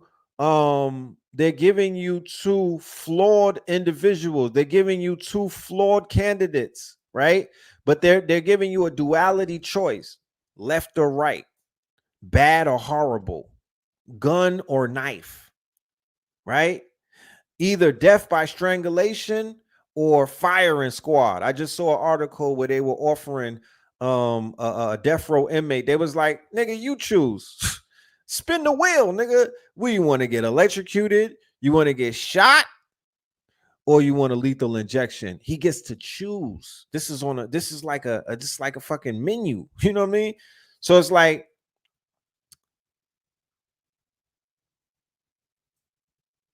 they're about stealing, nigga. I don't know if y'all understand it. These niggas is about stealing. And you know, I was in a situation before where we were playing somebody and we were acting like we were mad at each other, right? And the person who we was playing, they didn't know, right, that they was being played. But because they thought I was having conflict with the person who I was faking a conflict with, they let their guards down and they was the monkey in the middle. That's similar to how they have our people with this duality thing where you could only pick one or two. No, what about Jill Stein, Cornel fucking West, and other situations? What was Ye running for president? I don't know. Whoever else is on the ballot, fucking RFK. Right? They're only giving you these two options. And that's a problem, because life comes with more options than two people or a duality. We're not in the duality paradigm anymore. Shit is done for. We're not even in the we're in a quantum reality. There's no more left and right. There's left and right, up, down, sideways, left, right, right, left. There's more than two fucking options left. Okay, you could write yourself in. You said crazy. So these Europeans on the right wing act like they got beef with the Europeans on the left wing so they can maintain the thievery of the land. When you think that they beefing, you like, oh, nah, they fighting. Let me go over here. They, you know, they, you know what I mean? Like, let them fight. No, they're not fighting, nigga. They're fighting the ancestors of this land. Fuck you talking about? They're not fighting each other. That's theater, my nigga. If you don't know by now that this is a soap opera, I don't know what to tell you. But if you can't see it, then what the fuck? We are not the same. Their real enemy is those Indians that they killed so they could get those mountains of gold, silver, quartz, all that shit that they're talking about now, lithium. You think that the lithium that they're talking about in Asheville, they've been trying to steal that from the ancestors. They knew about, they've been stealing the quartz, they've been stealing the copper, they've been stealing the gold, they've been stealing every fucking thing from those mountains because those mountains are rich. But the only caveat is not their shit. And you got a group of people living on this land in poverty, abject poverty, and ye are rich. But you won't allow your fucking wealth to mature because they tricked you into thinking that you would have not.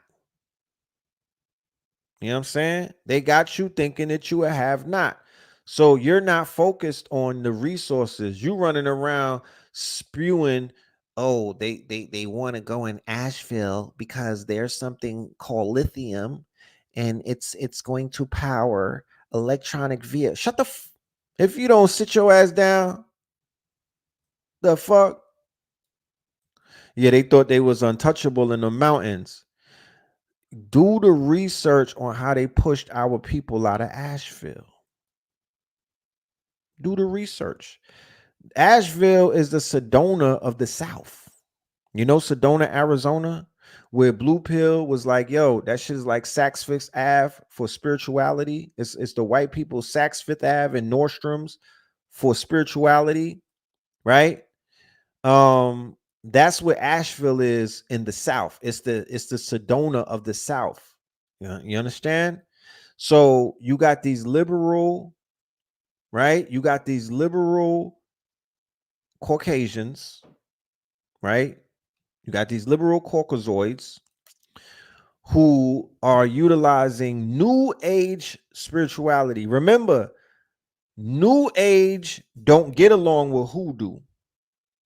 The people who originally live in the South practice Hoodoo. They don't practice New Age. That is some new shit. They don't rock with New Age. That's the shit that they got you TikTok niggas and the Instagram conscious niggas. That's the shit that y'all push. It's not the fucking, that's not what we about. That's not what we do. That there's no results in that shit. Okay? That's for Madame Blavatsky, the Thelema order, that's all of that. Aleister Crowley, Madame Blavatsky, Helena Blavatsky. That was her name, Helena Blavatsky. They're the ones who really push that New Age shit. You know, all of that Starbucks consciousness. It's not what we do. So that's what you find in Sedona. That's what you find in Asheville. That's where you find with liberal white people in Brooklyn, like in Bed-Stuy, where they made Brooklyn a blended borough, right? It's a blended borough. It's no longer a melanated, or it's a blended borough, right? Blended with a bunch of liberal Caucasoids who, still our people is living at the bottom still, and they living in white castles in the middle of the hood. These are the liberals living in white castles in the middle of killing fields in the hood, stepping over bodies to go to work. And that's your man's in them. So the New Age people on that mountain, they're not the original people on that mountain. The backwoods Hoodoo ancestors, that's who originally was on that mountain. And around the Appalachians, the Melungeons and whatnot, right? They were dealing with the swamps. When you talk about Florida and the swamps and whatnot, that was our people with the Seminole Wars and whatnot. It's Hoodoo Heritage Month. So, all right, boom. Yesterday, they was doing a lot of, the level of fear-mongering over the storm was crazy. Mass evacuation. They had all them people on that bridge and whatnot. Gas ran out. People who were still recovering from Helena had their whole houses messed up and whatnot. They was, they had to immediately evacuate, just drop everything and get up out of there, right? So they showed the fucking a picture of Milton, and the picture looked like a face. Let me pull that up, right? So they were they were seeding the minds of millions of people, cloud seeding, right? Cloud seeding. They was the same way that people talk about cloud seeding. Well, they were all well, you know that's cool, right? Cloud seeding, I get it. But what about seeding your mind with fear? That's also cloud seeding. They're seeding you with fear. They're pushing fear on you, and they're feeding that to you, and you may be susceptible to falling into that fear paradigm. So boom, they like, yo, this shit turned into a category 6. It's the fastest forming hurricane. They had the newscaster, the nigga crying on TV. Oh, get out of here. You had the mayor saying, if you're there, you're gonna die. And Lieutenant Dan was like, that's a crock of shit. I don't know what you talking about. I'm a hit this crystal meth and I'm gonna go to sleep. I'm gonna sleep through this bitch. I'll show you how strong this crystal meth is, nigga. You know what I mean? And you had people on IG like they crying, like, oh, my grandmother didn't want to leave. She's so wrong. She's just old and stubborn and whatnot. Granny gonna die. And it was like, how about Granny is older than your little wet behind the ears ass? Granny was chilling with Harriet Tubman and them. Granny know when to get up and leave because Granny is attached to the land still. How about that? Granny with the silky Hawaiian, but it's not a weave, it's her real hair type shit. You know that Granny, you know what I mean? Who practiced the hoodoo, who got jars underneath her bed and shit like that. So the elders are attached to the land. They was here before cell phones and beepers and the electronics, and they know when a real tragedy is coming. So they was like, I ain't moving. You know what I'm talking about? They're like, I ain't moving. There's nothing to move for. And I was like, oh, that's some bold shit. I'm online looking at like, Granny, you bold, but you go ahead. You know what I'm saying? Whatever, you know what I mean? Shit, you know better than I do. And they were able to,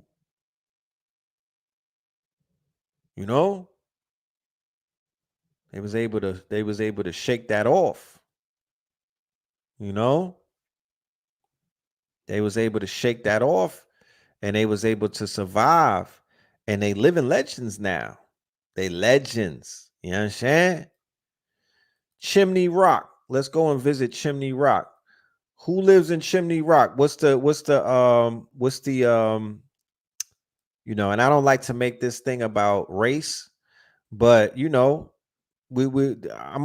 work for the Census Bureau, so we gotta do an assessment as to who's who and what's what, because everything that I see, I look at it through the lens of I got melanated pupils and whatnot, so I'm looking at it through the lens of what's up with my people. How are my people doing? First and foremost, it's America first. Nah, niggas first.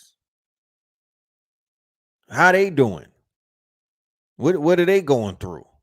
And then we could get to other people afterwards, and then we begin to assess. Well, God damn it. Majority of white people got their shit washed up. Oh, a few melanated, but the majority of them were. Okay. Well, all right. Oh, okay. Then I just sit back and I start thinking. So they basically said that this shit got washed away. Once again, the storm is an anomaly. The shit went up a mountain. Okay? The storm was an anomaly. It doesn't make sense how, yes, I did hear that it destroyed sundown towns. I did hear that. We not talking about Milton right now. We talking about Helena. The shit went up a mountain. I don't think y'all understand what the hell that means.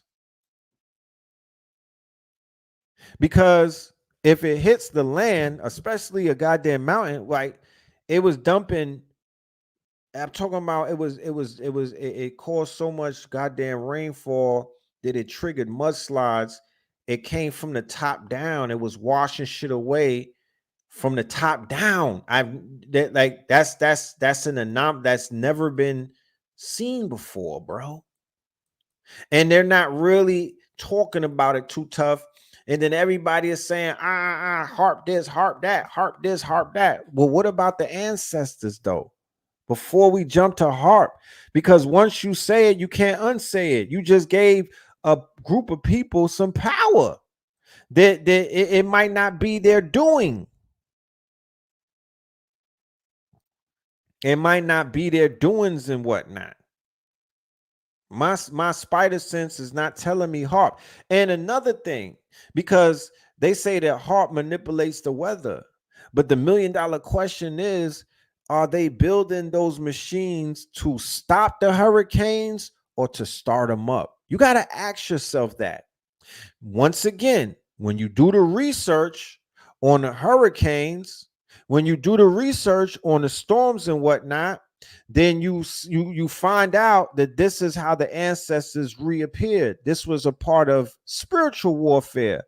So if the government is because technology, right? All of this technology that the scientists, that's not natural. You can't lay an electric pole in the fucking nature in water, right? The four elements. Technology is not real because it cannot survive in the elements. Okay, you can't put nothing electronic in water. It's not natural. It doesn't. It's man-made. It's not real. You understand? It's man-made. It's not from the ethers. It's not from nature like that. You know what I mean? It's been manipulated the same way that GMO foods and hybrids and all of that shit. It's not real. So when they build these machines, are these machines to advance nature or to go against nature? You got to ask yourself that. So if you got all of this heart machines, is the heart machines put together to take the power away from the hurricanes or to build up the power in the hurricanes? The easiest, most mundane answer would be, oh yeah, it's there to create a hurricane and blah, blah, blah, blah. But why? I mean, I don't know. I don't know.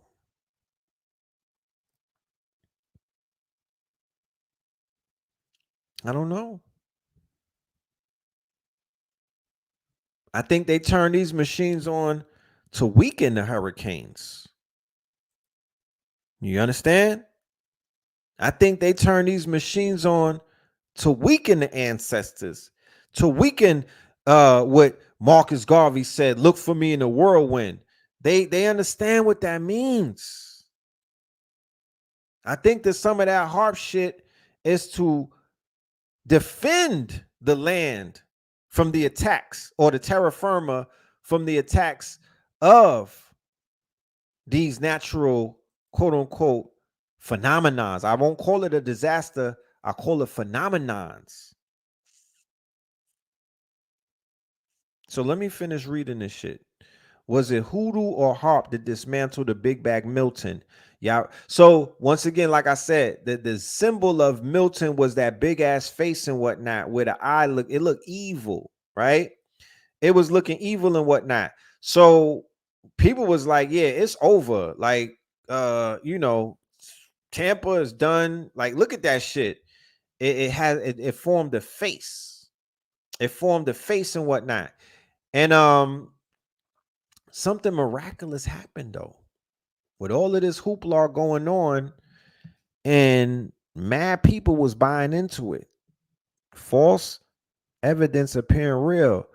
But if you could use media to encapture the minds of millions of people, right? If you could use media to program the minds of millions of people to think nothing but disaster and destruction and all of that, then you can exasperate. Yes, Milton was a slave owner, the Milton plantations. Yes, indeed. Milton was a slave owner, right? And Helena is Helena Blavatsky, the spiritualist who has something to do with Pascal Beverly Randolph's death, allegedly. So, and Hurricane Helene happened multiple times, not just once. There's like 5 or 6 Hurricane Helenes. So people are saying that the face looked like Jigsaw. But with all of that being said, like I was just saying, you would think with the collective's mind on this shit causing destruction and damage that it would get stronger, because that's how it works. The mind of the collective, to that the God bodies say, that the earthquakes and tornadoes and hurricanes are caused by the mind of man. What happened between them showing this face on social media, which was this came about 4 or 5 o'clock, and Helene and Milton made landfall, what, about 10 or 11 o'clock last night, maybe midnight or something. They lost the eye. So as you can see, the eye is right here, right? Hurricane Milton shows his face. The nigga got an eye with bags under it. At some point, the eye dropped out. They lost the eye, right? And then after they lost the eye, right, they said that the power of the hurricane, which they said gained power and strength in the fastest amount of time that they've recorded before, they was like, yo, this shit is getting weaker and weaker, right? Even though I seen the motherfucking tornadoes. How many tornadoes did it let off? 60?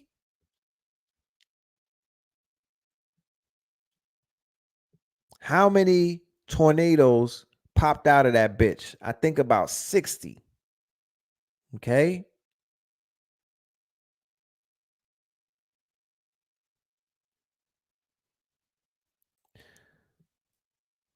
So if it was HARP, going back to my initial question, because you niggas love giving these people power that they don't even deserve. If it was HARP, they was supposed to destroy. If they created it in HARP, right? If you niggas was saying, oh, that's HARP this, HARP. All right. Well, then HARP failed. 38 tornadoes. If that was HARP, then HARP failed, nigga. And y'all didn't say nothing about that in the morning. Oh, damn, the HARP shit ain't real, because it didn't destroy the fucking Tampa and Orlando.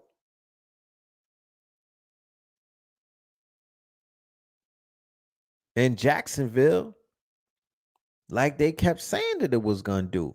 I mean, just looking at the goddamn picture or the satellite picture of the hurricane, it was like they about to get that business.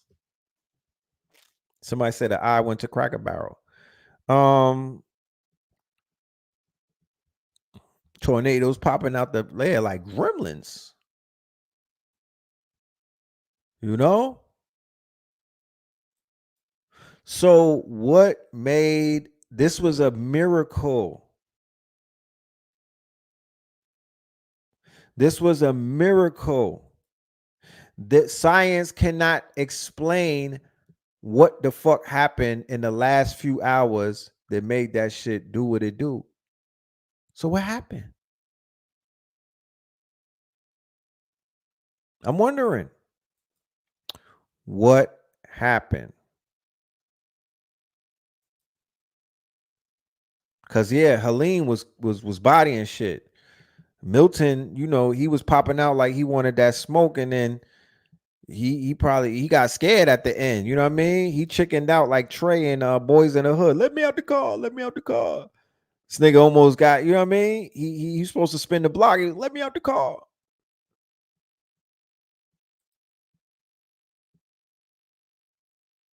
So what was it? I'm wondering.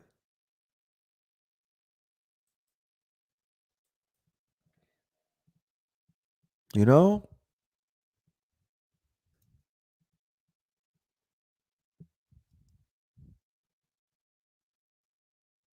You said Hellboy, the Crooked Man movie is foretelling Hurricane Helene in North Carolina.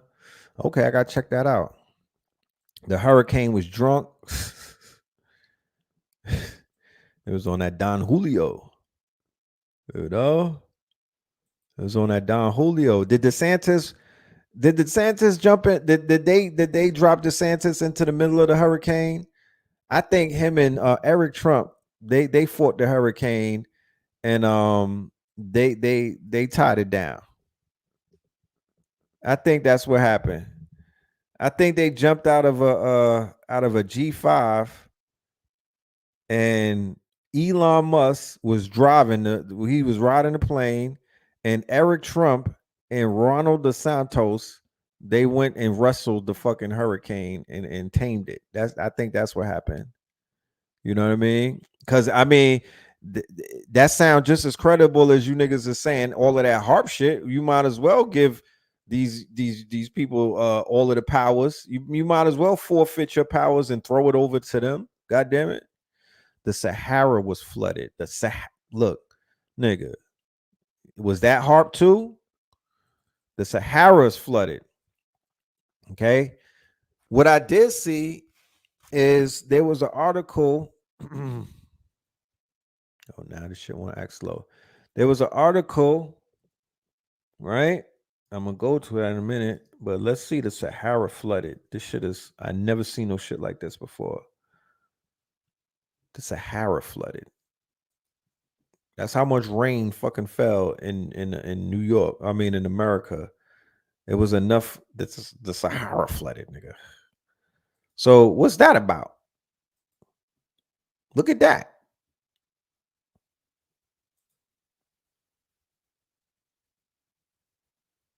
They said a rare rainfall 2 days ago. The Sahara flooded. You know what I mean? And Wyoming is on fire. You know? I mean, it's always some shit going on, but this is October. I don't really recall the wild weather patterns being off in like October. I don't know. It was relatively quiet in October from what I remember. Well, I could be wrong. But yeah, there go to Sahara.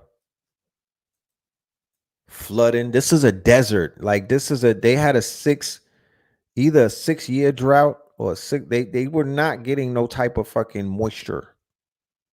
They were not getting no type of moisture. But there you go. The desert is flooding. You know what I mean? Now there was another story that came out about Tampa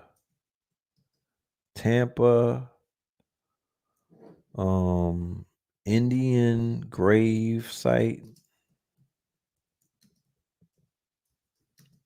destroyed. Let's see what comes up.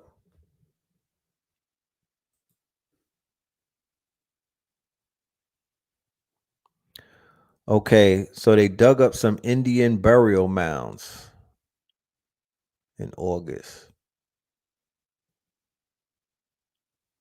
See, this be the shit that get them smacked. This is what gets them smacked. This is what gets them smacked. Okay? Y'all niggas talking about harp. Indian burial mounds is dug up. It's so over. This is published August the 1st, 2023. The state archaeologist confirms human bones was uncovered when a St. Petersburg homeowner began removing an Indian mound in June to build a driveway, and plans have since revised not to disturb the site further. The neighborhood was built on a village complex developed by indigenous peoples beginning nearly 2,000 years ago. Right? So they building these cul-de-sacs like they do in Georgia, like they do in the Carolinas, and like they do in other places in America.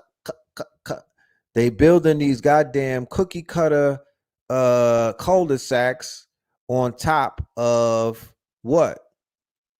Burial mounds, sacred mounds, ancient lands. You feel me? And it's like you could do a lot of shit, but it's just some things that you can't do, my nigga. If it's a burial mound, it's sacred. Like you don't disturb the burial mounds. Okay? You don't disturb the burial mounds. Yes, stirring up the Seminoles, who, by the way, used to kick ass. They were not no humble, meek group of people and whatnot. These is warriors who was giving America the business. You know what I'm saying? All the way up into the 1800s. They won 3 wars.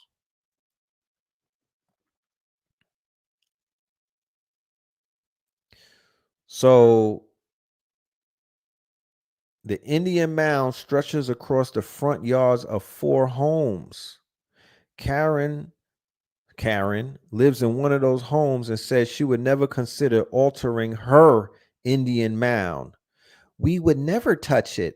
I love my Indian mound, she said. It makes this area unique. Karen, if you don't take your ass somewhere else, the hell would you don't even know, man.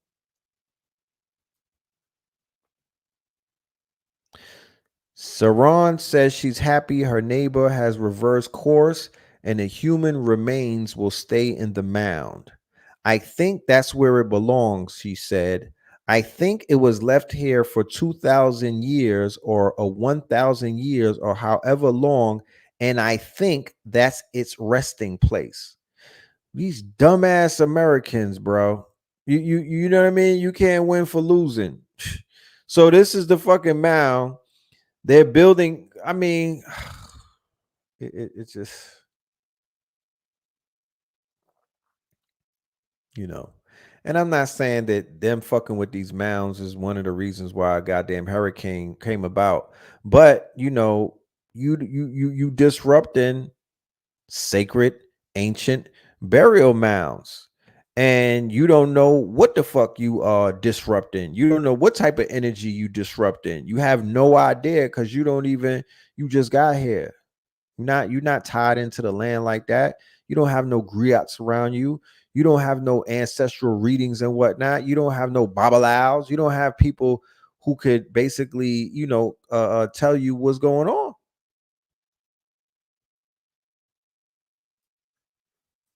Why is America and surrounding islands the only ones that get hit with the hurricanes?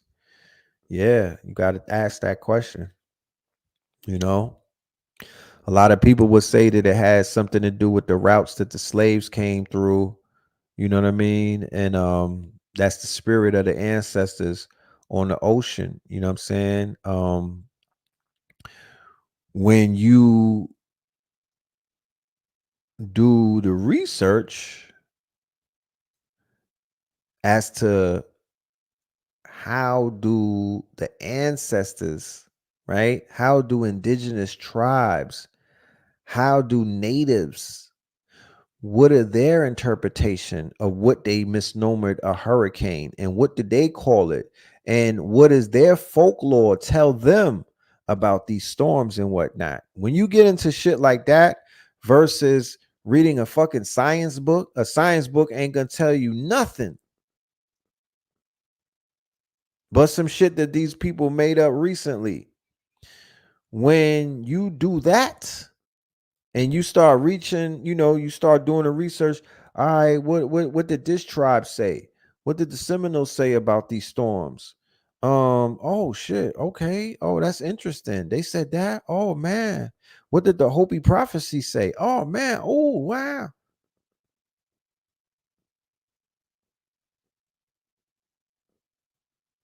You know, that's when you start making these breakthroughs. Like, oh shit, it's a little bit deeper than rap. You know? Cause yeah, I don't hear about hurricanes hitting Africa. Acapulco got destroyed too. Yep. They destroyed Acapulco. I think it was the Helene storm, put that shit underwater. The Moroccan desert is flooded as well. Wyoming is on fire. There's a fucking second moon outside. I haven't seen it yet, by the way. You said the lithium stocks went up. Yo. Okay. You know, the lithium stocks. Yeah. That's interesting because they also telling people in Florida to avoid all EV products because of salt water and the batteries exploding and causing fires. And I believe those are lithium batteries. So salt water and lithium batteries are a perfect storm to ignite an explosion or a fire. He said that they had 16 fires, 16 to 17 fires, right? In Florida, people's houses were burning down because I seen a ring camera footage. There was a garage that got flooded and whatnot. It had a Tesla in there. The minute the fucking water hit the Tesla, that bitch caught fire. Crazy. You know?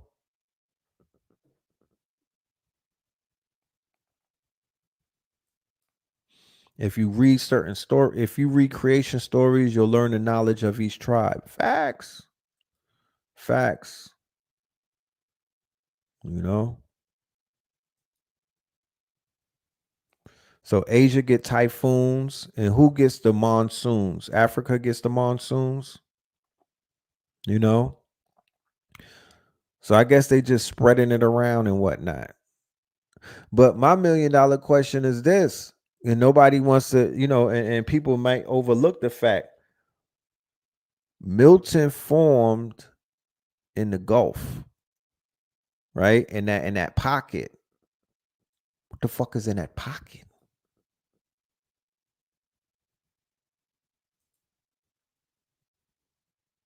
What the fuck was in that pocket?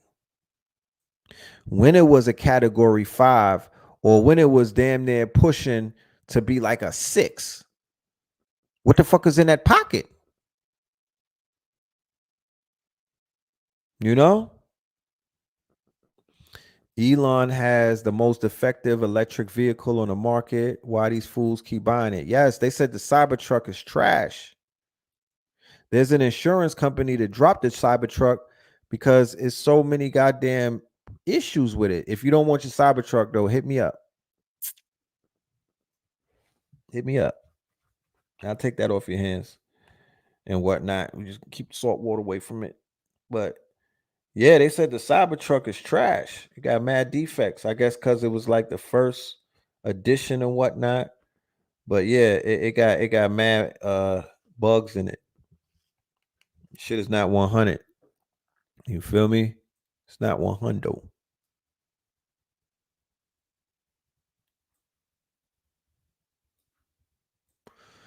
So yeah, that's by the isn't that pocket? Isn't that like Veracruz? The what Taj Tariq talks about, huh? That area where the Olmecs were at and whatnot, right there in the Gulf, the Yucatan Peninsula. Is that same area? Like, what did it destroy in that? Because it had to destroy something. That Gulf of Mexico, even in the water, you can't tell me that there's nothing in that water. You can't tell me that there's nothing in that water. So I'm like, what the fuck was in the Gulf of Mexico that the shit was getting that it was beefing up on.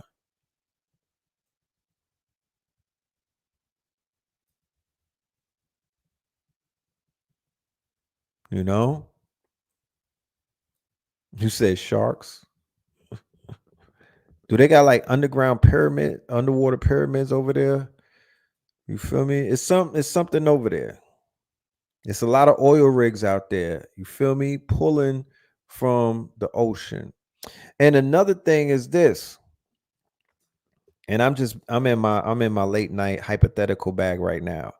If aliens or unidentified flying objects or UAEs or whatever they call them shits, if they're said to inhabit the oceans and these quote unquote hurricanes come from the ocean, right?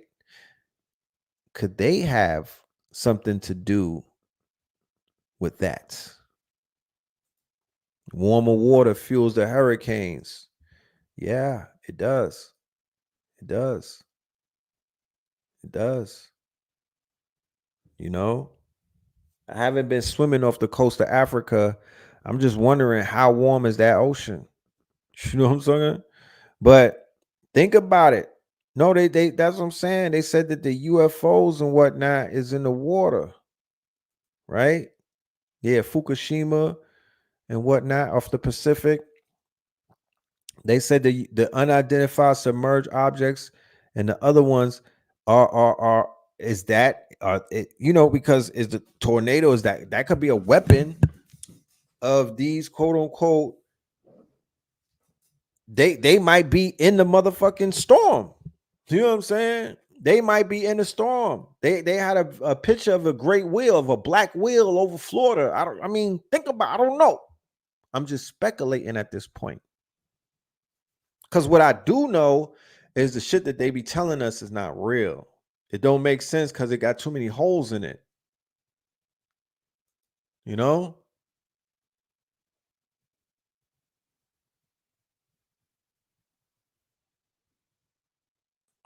Allegedly, they got machines in the ocean that heat up the water. Yeah, I heard that. I've been hearing that. I've been hearing that. You know? I'm gonna talk to Lieutenant Dan. I'm gonna talk to Lieutenant Dan. I'm gonna refer some of my questions to people who are in the maritime business and shit like that. They could give me some more information because, you know, it has piqued my interest. I'm gonna do a little more research and things of that nature. They are saying that there's another body, there's another hurricane in the waters and whatnot. They're predicting that we may see two more. So, you know, we'll keep our eyes open. Um, I am very grateful that Tampa was not taken off of the face of, you know, very beautiful place. You know what I mean? Shout out to Derek Grace and everybody else that lives out there. Shout out to my sister who lives out there and other people who inhabit those areas, Jacksonville, Duval, and all of that. You know what I mean? We don't want nobody to suffer like that. Lottie dottie. Who knows the harmful effects of submarines and ships? You feel me? Who knows? Who knows? You know? Charleston, South Carolina is on a 33-degree parallel. Is that right? That's interesting to know. That's interesting to know. But yeah, family, we are cooking. We are getting ready to, I'm gonna be in lecture mode. I'm gonna be in lecture mode. The name of this lecture that's coming up, I'm very excited, enthusiastic about it. I think I'm gonna have the good brother Q Reeves pull up on Monday so we could chop it up. Maybe on Sunday, on Sacrilegious Sunday, unveiling the veil. Let's go to the Eventbrite and check this out. Let's go to the Eventbrite and see what this thing is about. There's always something going on with this red pill guy. Like let's see what he's talking about, man. There's always something with him. He don't know how to just chill, right? The fuck? All right. We're going to be all right. All right. We're going to be all right. Give me a minute. Blood clot. With the blood clot. Okay, about this event. Let's read the about this event before we get out of here.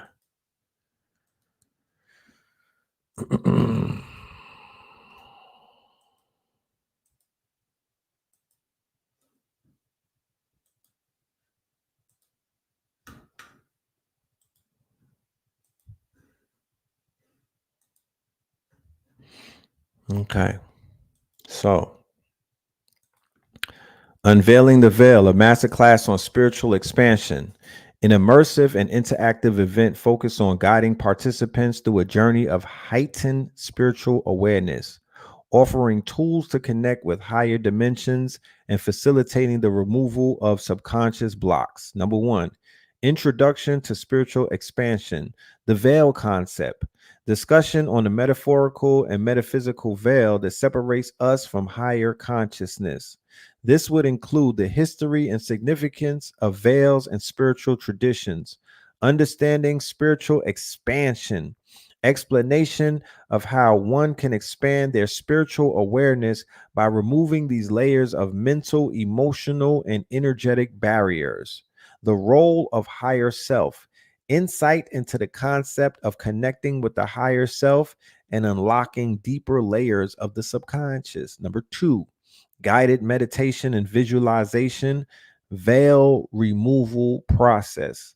A guided meditation session where participants visualize the process of unveiling themselves, peeling back layers that block spiritual insight, connecting with your higher self. A visualization exercise to tap into inner guidance and allow spiritual energy to flow freely. And if you're not familiar with the work that the brother Q Reeves does and is known for, he does a lot of spiritual work, past life regressions, things of that nature. He is a spiritual specialist. Okay. And we'll have him on Monday pull up to explain further his gifts that he has to share with the people.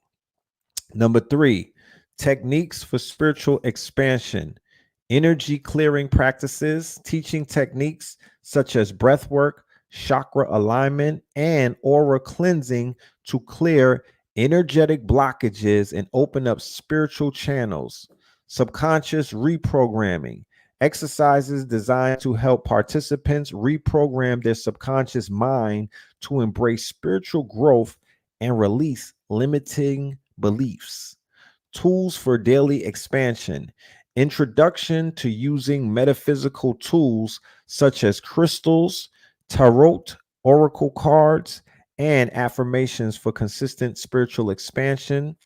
Number four, accessing higher dimensions and guidance, multi-dimensional awareness.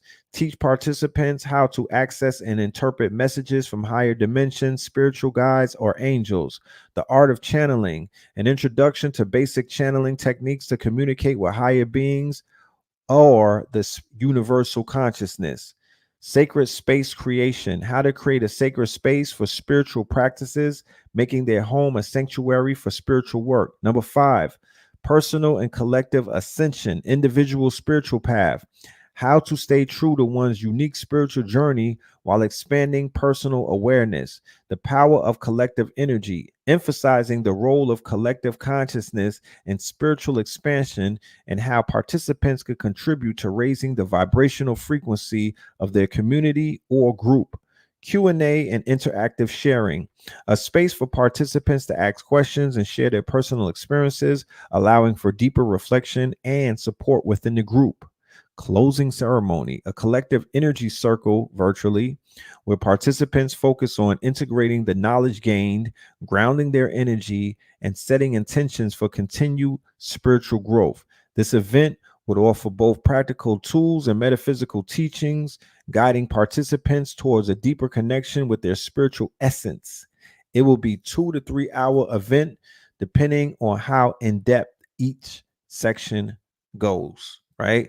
So that's the flyer right there. It's $77.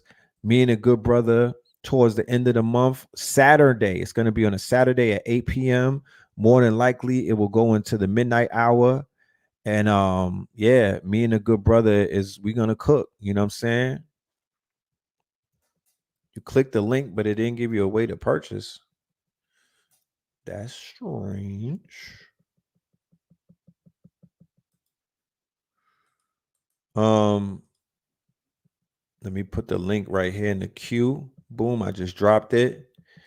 Email me. I'm gonna send you my email. Email me and give me your email, and I will send you. Everybody that's purchasing tonight, you're gonna get those other 2 lectures that I just showed you. I'm going to be very generous and give you both of those for the free 99, because I definitely want you to get this information that we put out. Remember, we put out information months ahead, and it takes a few months for the information to even come about and mature and pop out. So we might do something in July, right? Like I did this cover right here. I put Puffy on the cover because I knew, right? I knew that he was going to have his day, right, during the Jason months. It might not be in July, August, September, but I definitely knew before the Jason months was up, he was going to get his ticket and whatnot. And that's exactly what happened. I threw Donald Trump up there. You know what I mean? I threw Putin up there. I threw the Pope. I still got the Pope on a clock. You know what I mean? I threw Homelander up there because, you know, this whole shit is an episode of The Boys. You know what I mean? And Homelander, and it is still right. It's still doing what it do. You know what I'm saying? You really, if you know what you're seeing, you know what I mean? And of course, Project Fear, this whole hurricane shit, fear. This whole hurricane shit, fear. Do I have any more panic shirts? I'm me and the sister Khadija, Panic's wife, we're talking about, you know, we've been communicating. What I do have that we just dropped is Dick Gregory, C. Freeman L., Delbert Blair, and Phil Valentine. Those are what we're gonna be releasing and whatnot. Let me see if I might have a image of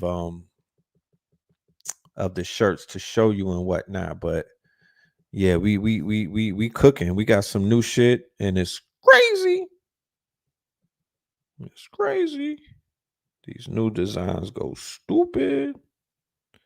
So to commemorate Baba, of course, with his date coming up, with his lecture coming up, we put something together for him and whatnot.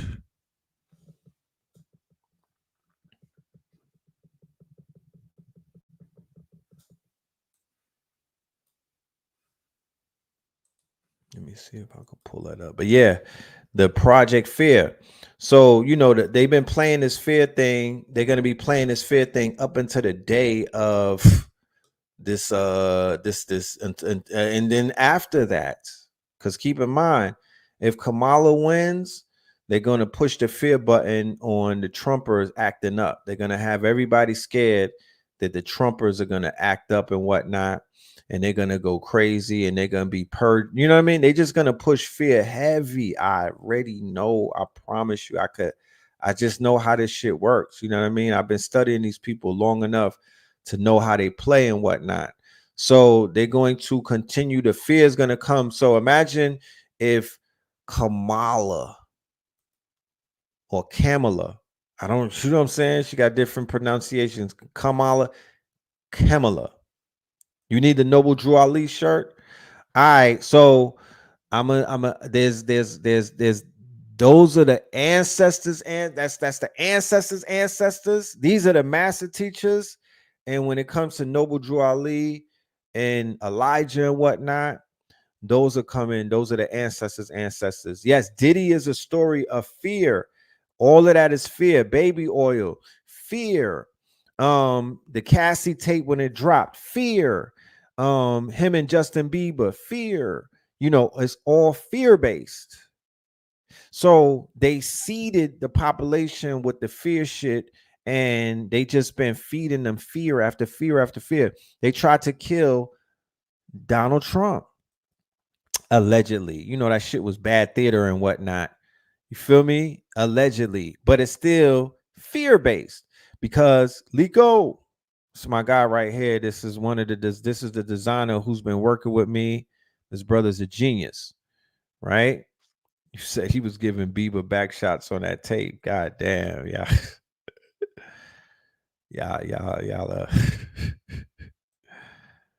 If you watch that tape, then you gotta ask yourself, what the fuck? I'm not watching no Bieber getting his cheek smacked by P. Diddy. You know what I'm saying? Can't do it. But if they drop a video of Sean Puffy Combs and that little white and that young Caucasian child, oh my goodness. I don't even know. I can't even envision what's gonna happen, but it's gonna go crazy. But yeah, they're going to push the fear all the way up to January the 6th, right? Which would be like around the time of, and then inauguration and all of that. So, you know what I'm saying? Like, just know what you looking at when you see it, type shit. Just know what it is when you see it. You know what I mean? Cause it's, those are the games that they play. Those are the games that they play, And we welcome it. You know what I'm saying? We welcome stupid shit like that. Like, it is what it is. It is what it is. Hold on. Let me still getting this design so y'all could check this out.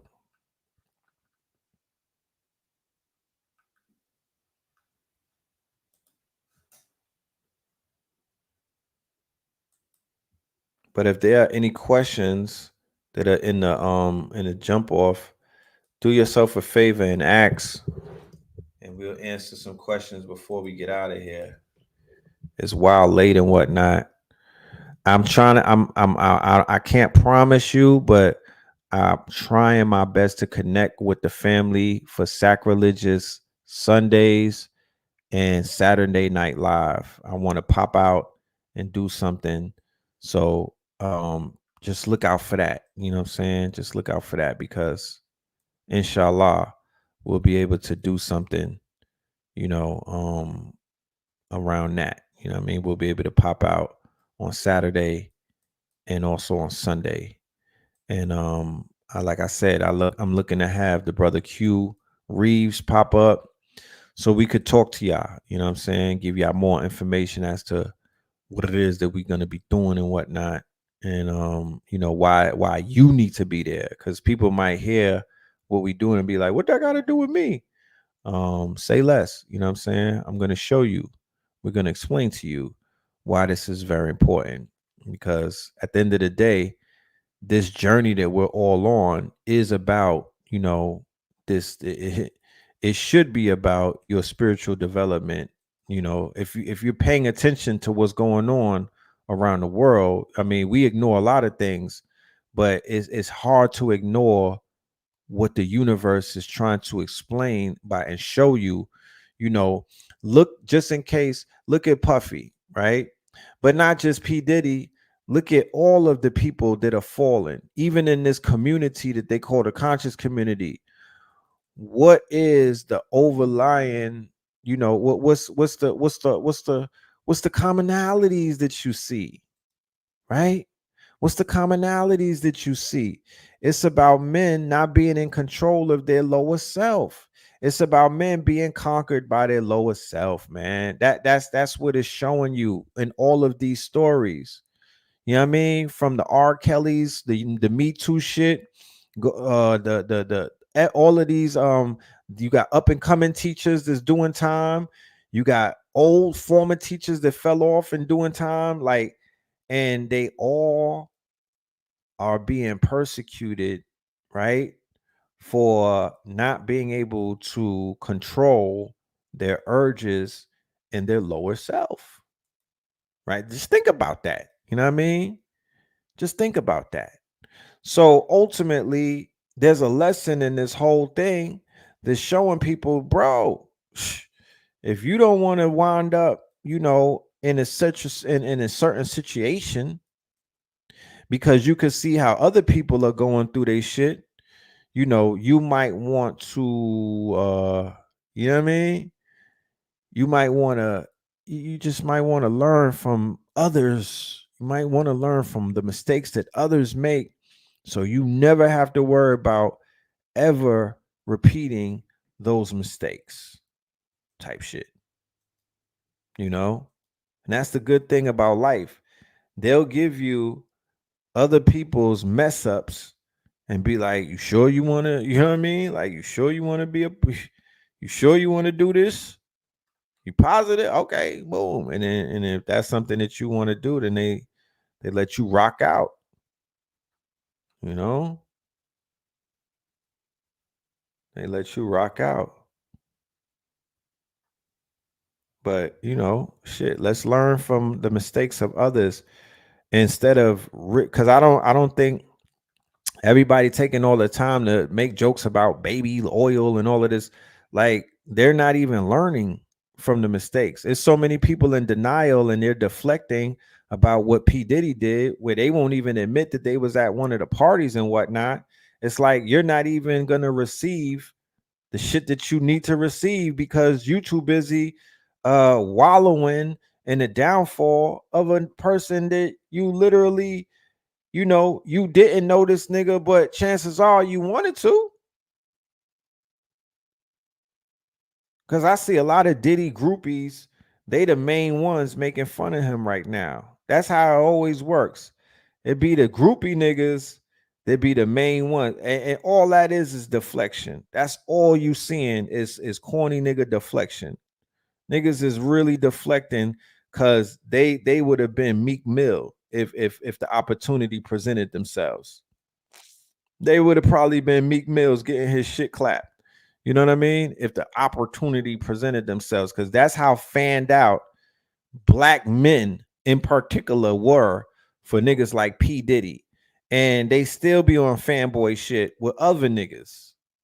You know what I mean? Doing the most for no good reason whatsoever. Like, fam, all right, come on. You know what I mean? What are you doing? Stop it. You know what I'm saying? You out here, you, nigga. That's not manly. What are you doing? People be out here representing themselves in the worst ways. Celebrity worship culture, right? Celebrity worship culture. That's the shit that's dying. That's the shit that Kendrick was talking about with the party must die. And like I said, even the Democrats know in this season of elections that the shit is so, the celebrity culture has taken such a hit that they can't even find celebrities to help push for Kamala that are credible. The Democrats don't even have nobody worth bringing out. Like it's that shit is defunct. That whole shit is defunct. It don't even work no more. Because if it did work, believe you me, you would have been seeing them niggas pulling up, Macklemore and all of them. You'd have been seeing them rolling them out. But because the Biden administration, right, is, bankrolling a genocide, I think, they behind a genocide that involves the killing of children and women and elders. Yeah, the niggas like Macklemore and them is not rocking with them no more. So yeah, this is the new drip on the marked. This is the new drip. Hoodie season is coming and whatnot. You know what I'm saying? Yeah, get your new drip, man. This is the Delbert. You know what I'm saying? The Nagas. This is the Delbert. And this is the Dick Gregory and the KT Aliens. Yeah, that part. Yeah, pull up. And fingers across. Hopefully this month we're gonna be doing the workshop. Let me see. It's the 11th. Maybe in November we'll be doing a t-shirt. I gotta talk to my good brother Nishan. He's out here working, cooking and whatnot. He doing this thing. So, time just been going real fast and whatnot. But we gonna get up and we're gonna do some work. And we're gonna get y'all this workshop so y'all could get into this business, this $1 trillion business called apparel. This $1 trillion business called apparel.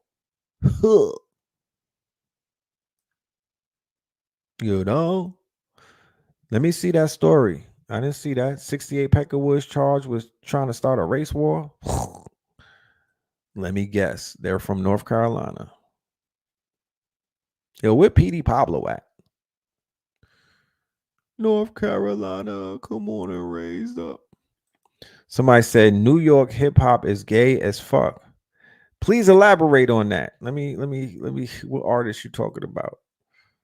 What artists are you talking about? Man. Do a Saturday Night Live skit type show and live in color. That would be dope. That would be dope. That would be dope.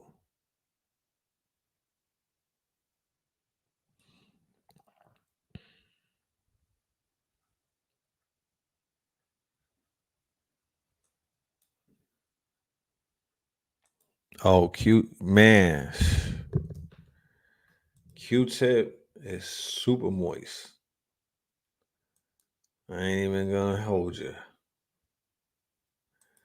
Yeah, these are fire. I appreciate that. You know what I'm saying? I appreciate that. Yeah. We just we cooking, you know what I'm saying? Giving the people what they want. You know what I mean? The people said that they want to drip. The people said they want to get fly and whatnot. The people said that these youngins is out here thinking that they got the fashion and everything. They think that nah. They don't, you put some Rick Owens on with these t-shirts and just body that shit. You get on your opium shit, all black everything. But you said PD Pablo called out the baby the other day. That shit, I missed that one. I didn't get that one. I gotta go check that out. You know what I'm saying? Yeah, shit. The baby need to keep it a buck and do it. Why ain't never put PD Pablo on the song, man? The fuck? Don't stun on PD. Nigga, PD was that guy back in the days. Are you dumb? I didn't even. Nigga, he put North Carolina on the map. For real, for real. Put him on a map.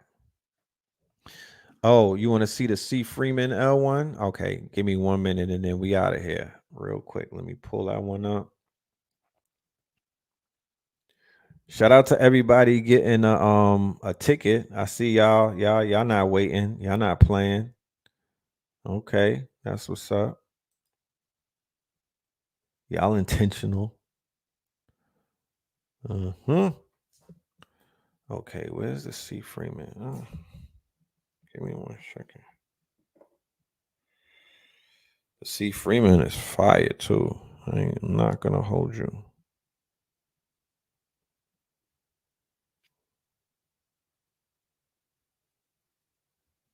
We have a Dr. Francis Cress Wilson coming as well. That one is Magnifico. That one is Magnifico.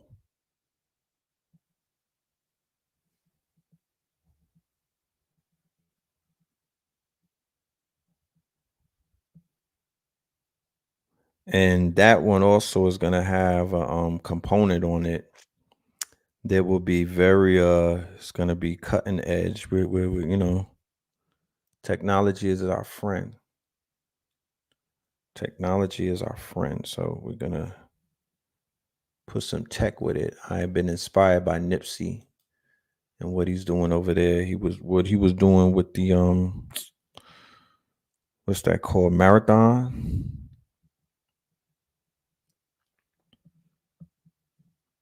What the fuck?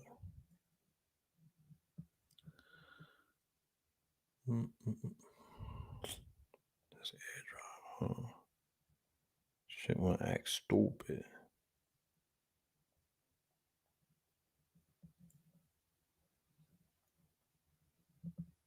Come on, airdrop.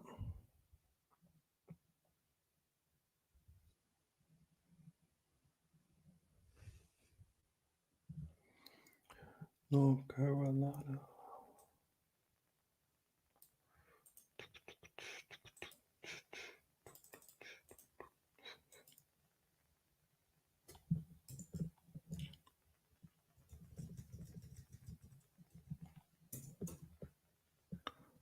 All right.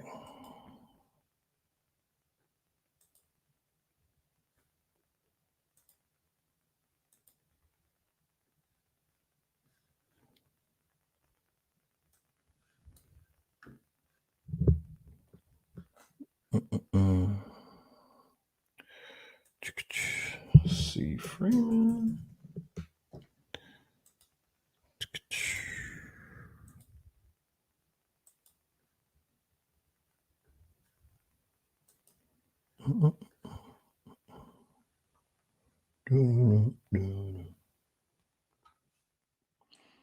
What are y'all listening to these days? What are y'all listening? I want to know from the audience, what new music are y'all listening to? No judgment. You know what I'm saying? I'm just trying to add some new sounds to, my listening experience. So I want to know. I trust y'all taste. Y'all done put me on the new shit before. So I'm just asking for anybody in the audience who has some music that they wanna I won't say promote. Yeah, you want to promote it. Fuck it. You know what I mean? If there's an artist that you want to promote, if you the artist, I'm just trying to figure out what that what nigga you know something? I had no idea. Cause I got the T-shirt. They not like us. You know what I mean? I've been selling the merch, but I thought that the song died out. I was like, I wasn't even pushing. I didn't put no money behind the commercial, the Facebook marketing. I'm like, you know what? That song is played out. You know what I mean? It died. Come to find out, I look up the other day, and the shit is still number one on a Billboard. Are you rocking with Shabuzi? This is still number one. I'm like, they still listen. That shit is still on the top. God damn. It has to be niggas in India listening to it or something. Cause the fuck. Okay, the Cloaks, Gel Rock, and AWOL 1. Interesting. I heard MC Light had a project out. I heard. Is it fire? Is it Fuegos? MC Light, right? Yeah, that's a legend right there. That's a legend. Seems like a lot of the legends are coming out with albums and whatnot. They must know something that we don't know and whatnot. It seems like the legends is doing a thing. But shout out to her. Definitely shout out to her and whatnot. I'm gonna go and check that out now that y'all mentioned it. You know what I mean? I'm definitely gonna check her out. MC Light. Where can I find that at?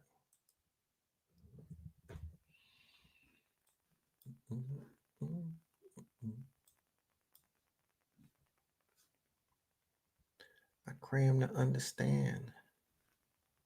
I cram to understand. Cram to understand. Man, I'm trying to get this C. Freeman shit pulled up, and my computer is acting like it's on Geritol. It's mad slow. I don't know why. It just probably knows that I want to do some shit, and it's like, let me slow you down. Let me slow you down, my ninja.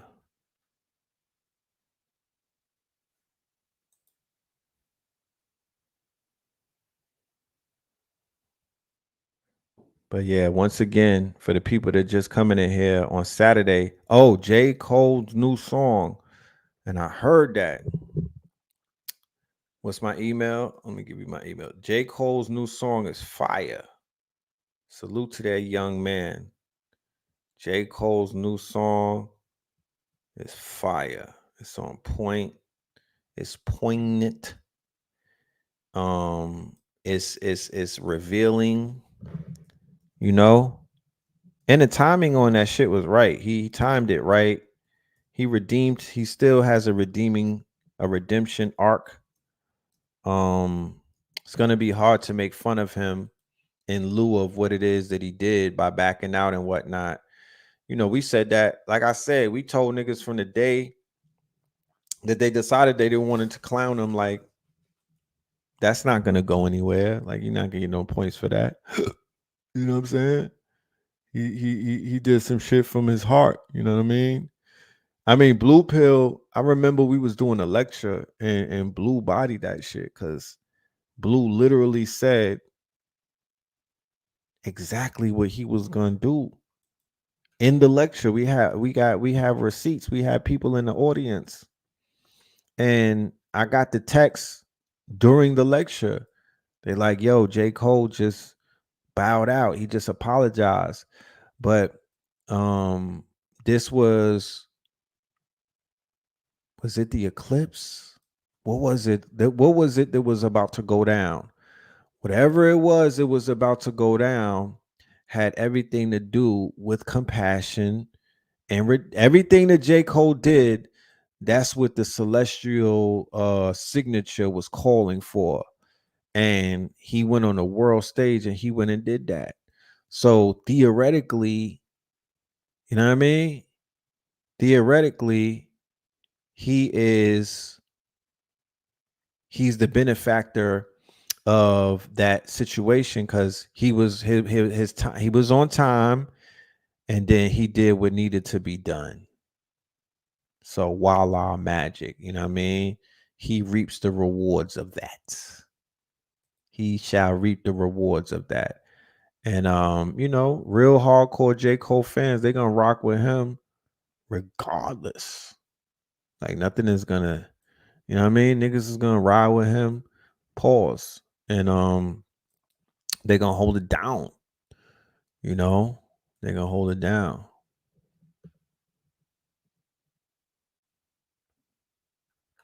Cole did the right thing. Yes, indeed. Yes, indeed. He definitely did, in my humble opinion. I wouldn't want to see him embroiled in that beef like that. You know what I'm saying? That wasn't his smoke. That wasn't his smoke. Even though Kendrick got real slick with both of them. You know what I mean? That wasn't his smoke. He did the right thing. Chino XL. Yeah, I heard Chino went out with that was a suicide. Yeah, I heard that was a suicide. And that's crazy. He was dealing with some mental health situations and shit. Probably not feeling appreciated. I don't know. You know, LL Cool J said his pussy. He said his pussy fied. Shout out to Glorilla. You know what I mean? Shout out to Glorilla. Oh man. They said LL Cool J new album is bussified. That's crazy. That's crazy, bro. The hell? It's crazy. But you know, LL always had those allegations. You know what I mean? Like I said, all of this Jaguar Wright shit and this male gossip shit, this chatty patty shit. This is New York culture. This is barbershop culture. None of this. I have not heard a new rumor yet. These are all old rumors. The majority of the shit that I'm hearing, I done heard it. We done heard this years ago. You know, It's not really new type shit. You know, no disrespect, but this is old news. Like, give us something new. You know, give us something new. That's why when we seen the baby getting sandwiched and whatnot by Mike Rubin, you know, that was news. It was like, oh shit. Not the little nigga from Atlanta. You know what I mean? Getting sandwiched by Mike. Oh my goodness. Astaghfirullah. That's why that was so much news, because that was like a new one. That was a new body. That other shit those are old bodies. Usher. Where the fuck y'all been at? Y'all didn't know about Usher and Bieber, nigga? Where you been? You been in Asheville, North Carolina. That's where you been. You was in Asheville, nigga. You wasn't even outside. Yeah. You was in Asheville. No judgment. Cause this is old news. You know what I'm saying? This is not no new shit. Puffy being moist, nigga. That's some old shit. That's there's nothing new about that, you know. But I don't know. I was trying to pull this thing up. My computer's acting slow, and I feel like that's a sign. You know what I mean? The ancestors is telling me, take your ass to sleep, nigga. You gotta go to the gym in the morning. So I'm gonna heed the warnings. You know what I mean? I'm gonna listen to what they say. And we'll be back. Like I said, we'll be back this strong end. You know what I'm saying? Just depending on the schedule about the strong end, like everything that's going on. But we definitely will return and you know, chop it up and just go over some of these other concepts that we've been building on.